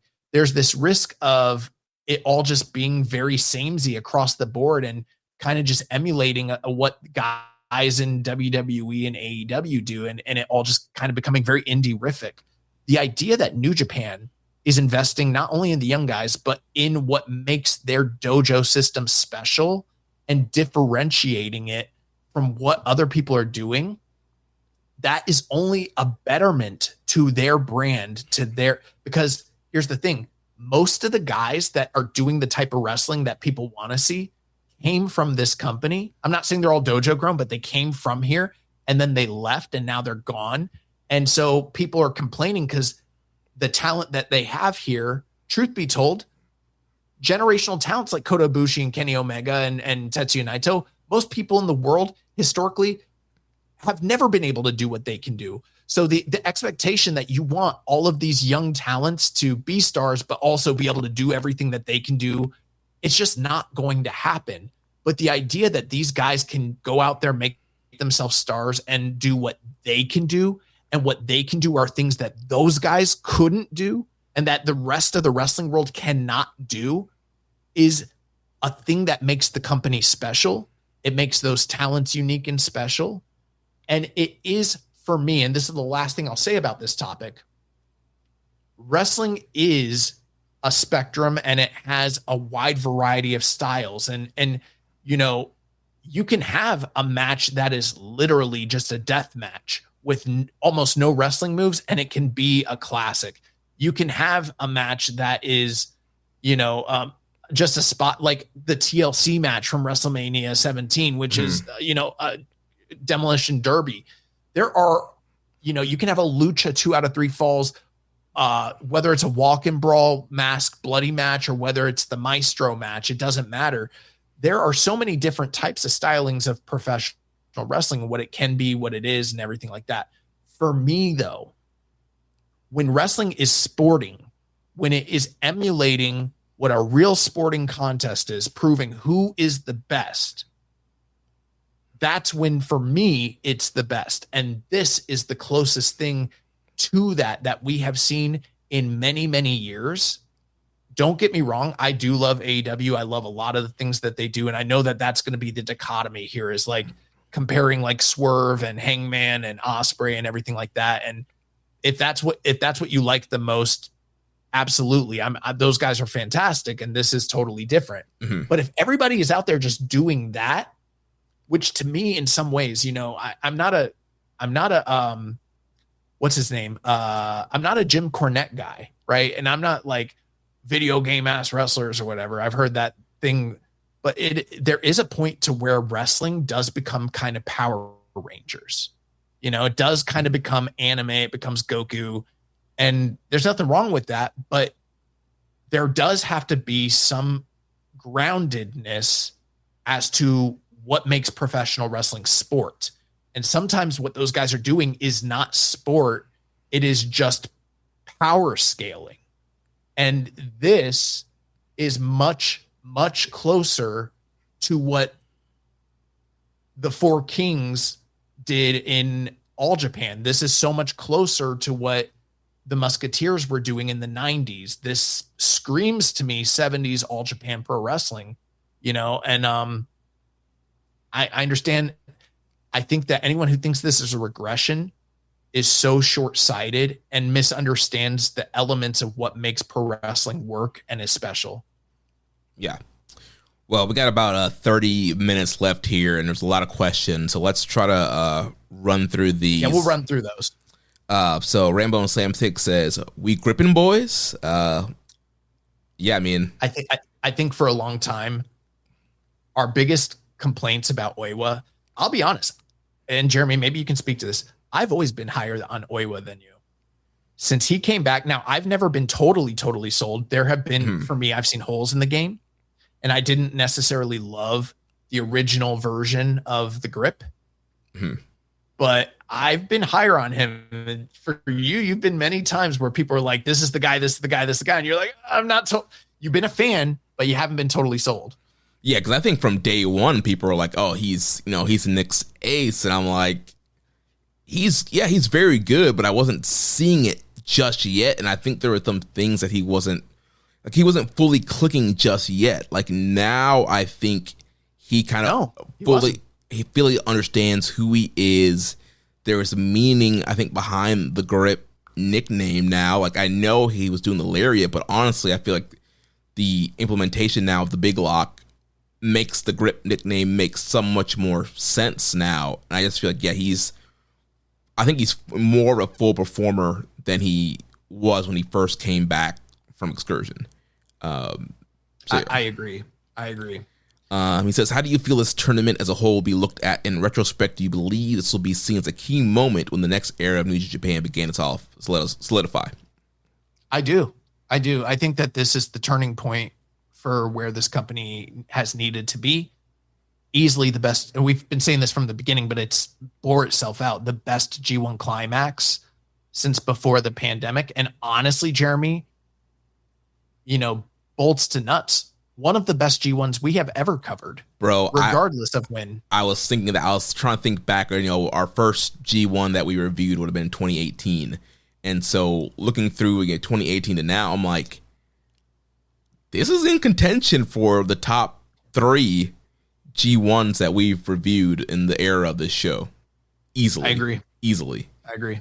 Les Commission says, throughout all the Reiwa guys, are you surprised that Oiwa was the first to win the G1? Shocked. And it's the ballsiest fucking move. I'm shocked. Yeah, I would have for sure thought that, Uemura, Umino, Tsuji would have been one of the first Reiwa guys to win the G1. And again, who knows what the Umino injury did to this tournament. Well, I'll tell you, Jeremy, this is the speculation. This is what I've heard over the weekend. The belief is that Uemura was never supposed to be in this spot. Oiwa was always going to win, and it was going to be Shota losing in the finals to Oiwa. That's the belief. And it is a little bit unfortunate. I think this match does a lot for Yuya, but it is unfortunate the fact that he has lost both major tournaments in the same calendar year. The only other person that's done is Goto. Well, Samson put out a thing of there's a list of guys who have lost both in 1 year. Let me see if I can find. Okay, I thought it was just Goto. If not, then the last person was Goto. Yeah, let me see if I can find that exact. And I think that was 2016. Yeah, let's see here. It definitely is possible. Now that I think about it, it's possible that there could have been others. Although I have to assume it's pretty rare, nonetheless. Yeah. And of course, now I cannot find that. That's all right. We don't have to correct here me. Here we go. So he says, Uemura joins Goto in 2016 as the second wrestler to lose New Japan Cup and G1 final matches in the same calendar year. Uemura is the 6th wrestler to participate in the New Japan Cup and G1 Climax finals in the same year. Gotcha. Yeah, so see? Yeah, so I was right. Yeah, so I guess I was remembering there was a list and I was forgetting what the list was, but there were guys that have competed in both, but they at least won one. So in 2007, Nagata won the New Japan Cup. 2011, Nakamura won the G1. 2014, he won the New Japan Cup. 2016, Goto lost both. 2018, Tanahashi won the G1. 2024, Tsuji won the New Japan Cup. And then 2026, Uemura's lost both. Next question from Les Commission. He says, I am 2/5 on my prediction this year. As I said, Yuya would win the G1 after this classic final. Should Tsuji even be in the conversation of main eventing the Dome and instead run back Oiwa and Yuya if Oiwa captures the title at KOPW? I can't say for sure what's going to happen, but I'm of the belief that Tsuji is going to go into the Tokyo Dome as champion, and there's even a chance he might walk out as champion. When it's all said and done. And go ahead. We didn't mention, but Oiwa did cut a post-match promo and declare that he will be challenging at King of Pro Wrestling for his title match. And honestly, I think there's a very good chance he will be the first person to fail to fail there, which it has to happen eventually. And I think this is probably where it will happen. Yeah, and I've seen a little bit of Tsuji slander since after this match, and I'm like, as great as this match was, there is no doubt in my mind that Yota Tsuji is the MVP of the tournament. I'm sorry, this was an incredible final, great match, but Tsuji's whole G1 was banger after banger after banger, and easily established himself as a top guy. So I get people want to grip, they want to feel the heat of the heat storm, but Yota Tsuji is still the man, and I think that he should be in that main event of the Wrestle Kingdom. Next question from Whistler Zombie. I do not get Uemura. To me, it seems like he has all the separate ingredients of a great wrestler, but lacks the essential it factor that is difference between Studding Steve and Stone Cold. Is it a me thing? The files make me think it's not, since I do think Oiwa's whole persona gets into a complete wrestler that Yuya doesn't, and the crowd agree with me. Am I misreading things, or does Yuya seem like the most generic Reiwa guy right now? We've had criticisms about his crowd connection, and I think he's taken steps to improve that. I think that having a match the caliber and quality of this can do nothing but help him. But I do think there's something lacking there. I'm not as down on him as this guy is, as this listener, Whistler Zombie, but I think there's a hole there. But I think he's still so valuable, and still so these rivalries that are getting set up amongst these Reiwa guys, they would be so boring without Yuya. Yuya is a key component to what they're building, and I'm still firmly a supporter. Yeah, for me, and I mentioned this on the previous show, I do think there is something, at least for me, that I do kind of lack some kind of connection with Yuya since his return from Excursion. I feel like I connected more with him as a young lion than I ever have since he's been back. However, he does go out there and have performances like this. I thought the New Japan Cup final with Newman was great. So, he's capable of great performances, but I do think there is something either character-wise or presentation-wise, and I kind of feel like he's leaning a little too much into Tanahashi-ism right now. And so, I do think there's something missing, but he's still great. Next question here, make way for Slide. What a difference a year makes. A lot of the newer folks had great matches last year, but everyone kicked it up a notch this year. Comparing the finals from last year to this year is particularly stark. Do you think the reaction to Catch the Evil last year led to a greater reliance on the newer generation this year? Alternatively, was it just a matter of the newer group hitting their stride at around the same time? I think it's conjecture, but I think that neither of those things are exclusively, exclusive of one another. That they could both be the case, but I also think that some of this might have to do with the ownership change. Yeah.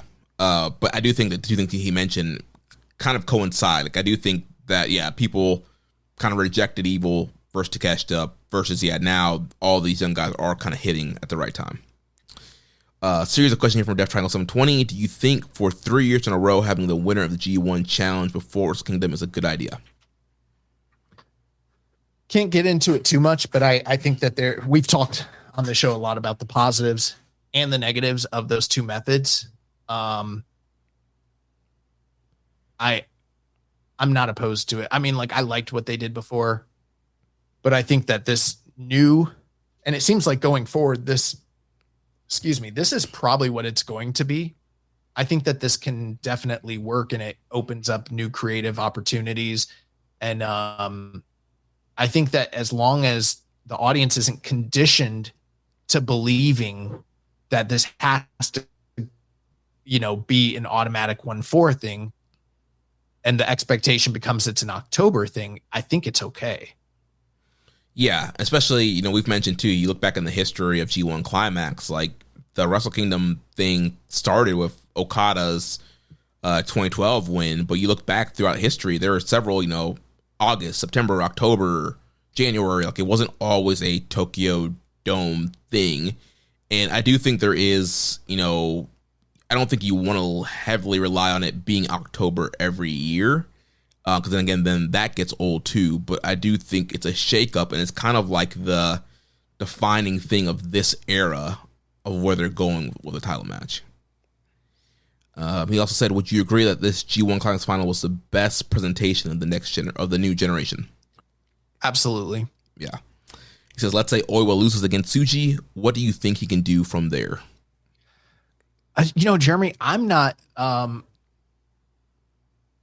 opposed to the idea that he loses in October and is able to work his way back to a title shot come January 4th and win the title. I think that something like that is very much possible considering the crowd support he has. And if that is a match that could sell the most amount of tickets, then maybe that's where they go. If not, there's no way that Oiwa as the G1 winner isn't doing something of note, whether it's, I think he's going to be either in a big name match or challenging for some sort of singles title. Right. I think, going for the global title would be a great position for him. Or also, there is potentially something there with Zack Sabre Jr. and, as a student out growing the master.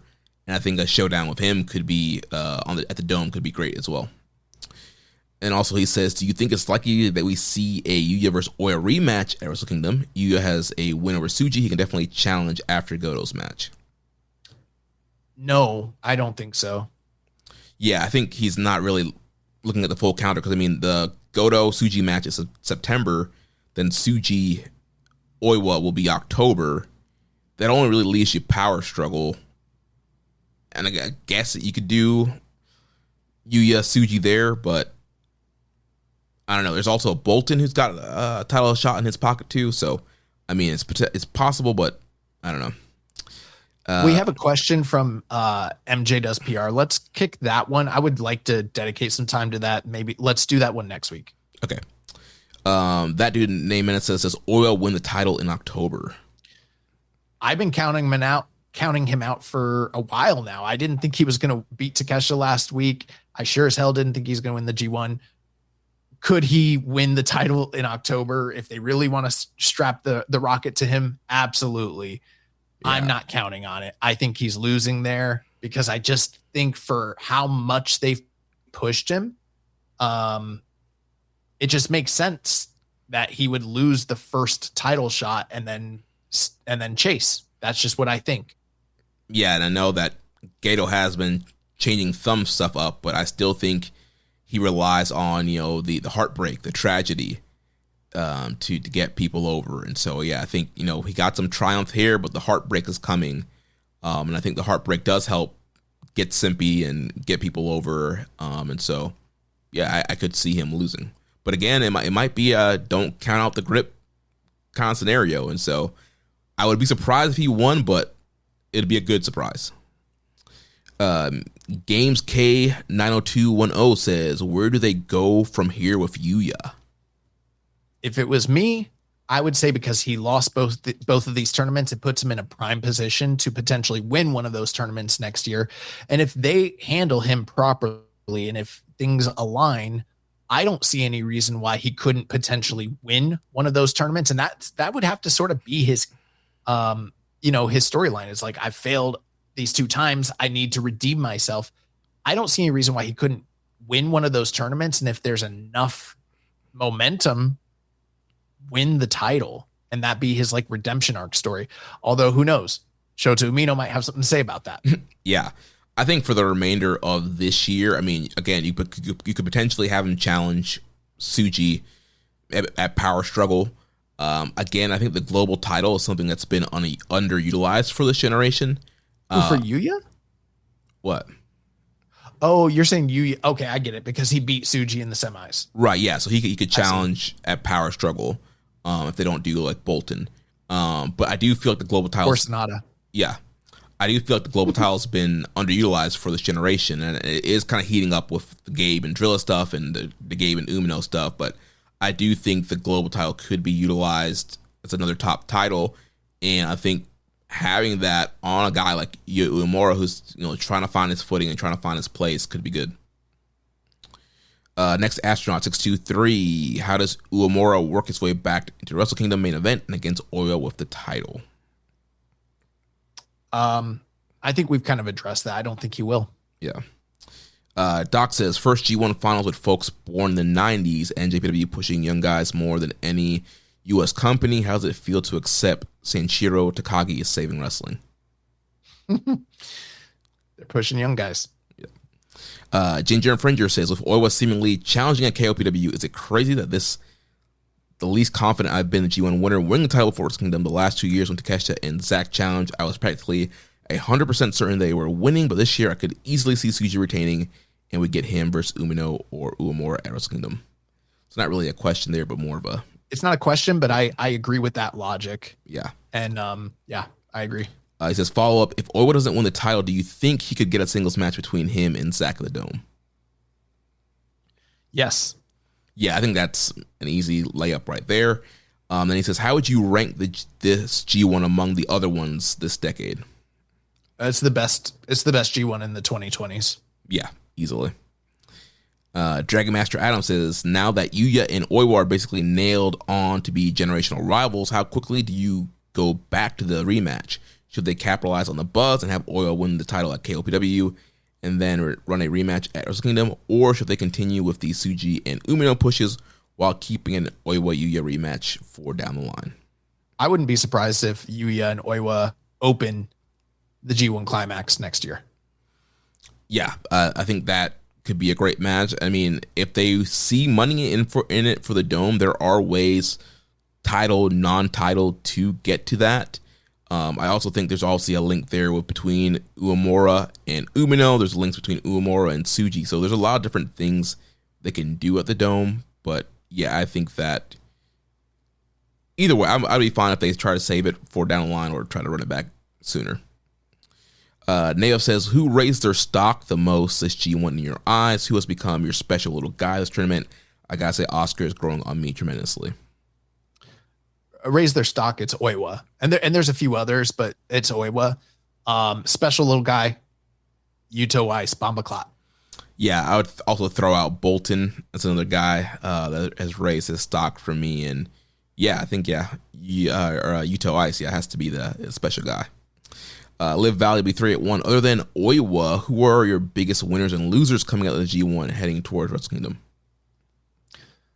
Biggest winners, Oleg Bolton. I think Sonata. I would say Callum even. Drilla. Yeah. Biggest losers, Great Okan. Narita. Narita. Jeremy, I would say, and this might sound a little controversial, I know I'm like kind of going along with some of the new Hadim, but once I give it some thought, I'd say Gabe Kidd. Really? In terms of the expectations that are on a talent like him in the position he's at with that white belt and the output and the reception, I just don't think that it's what you would expect from someone the level of his name.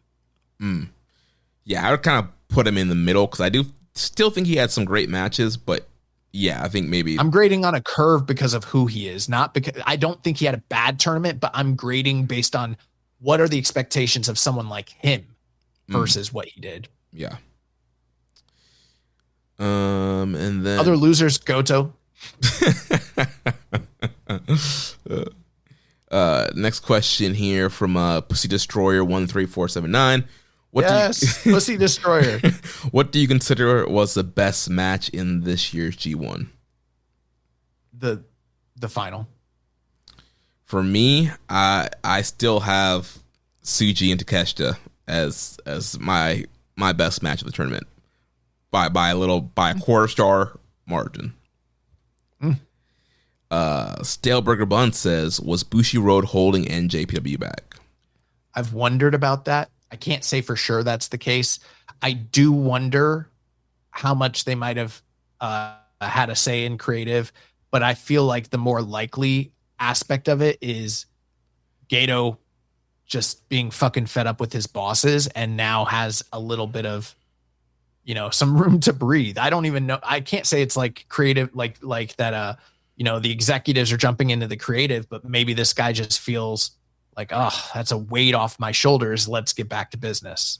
Yeah, and maybe that's the case. Because it does seem like they're this year, and it kind of started trending last year, but it does feel like we're kind of moving into a fresh direction, and there are some changes. We're seeing some young guys getting pushed, and yeah, there's a lot of great stuff happening in the company right now.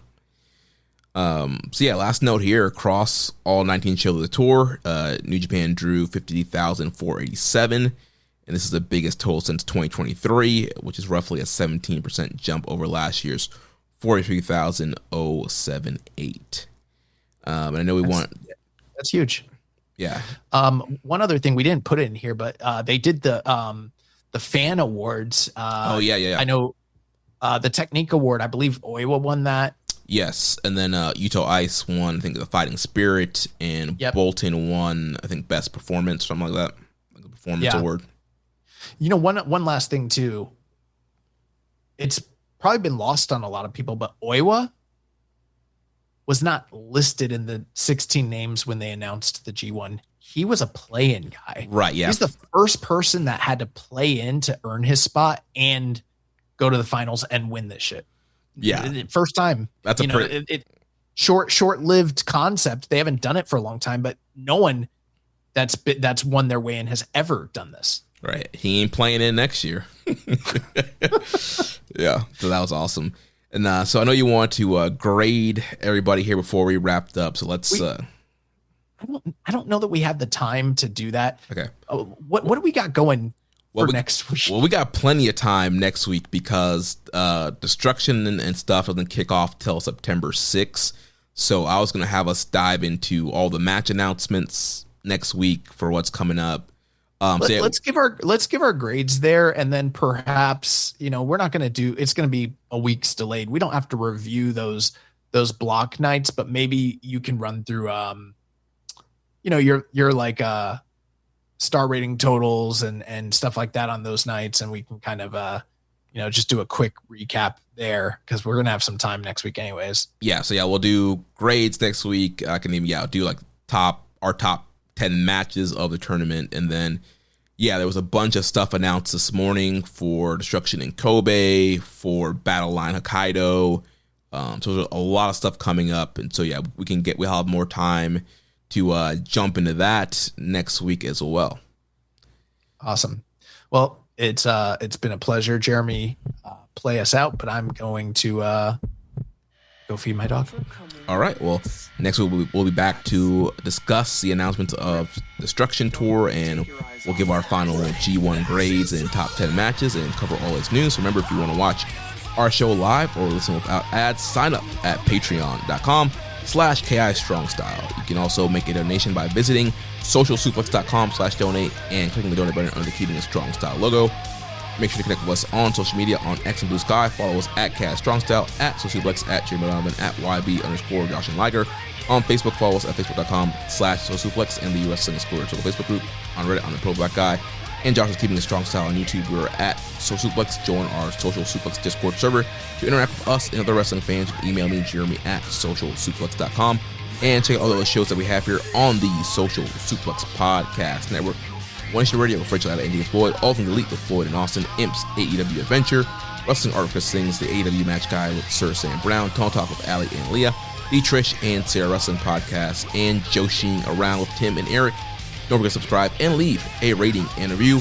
And we will catch you next week on Keeping a Strong Style, the ace of podcasts. Ichiban.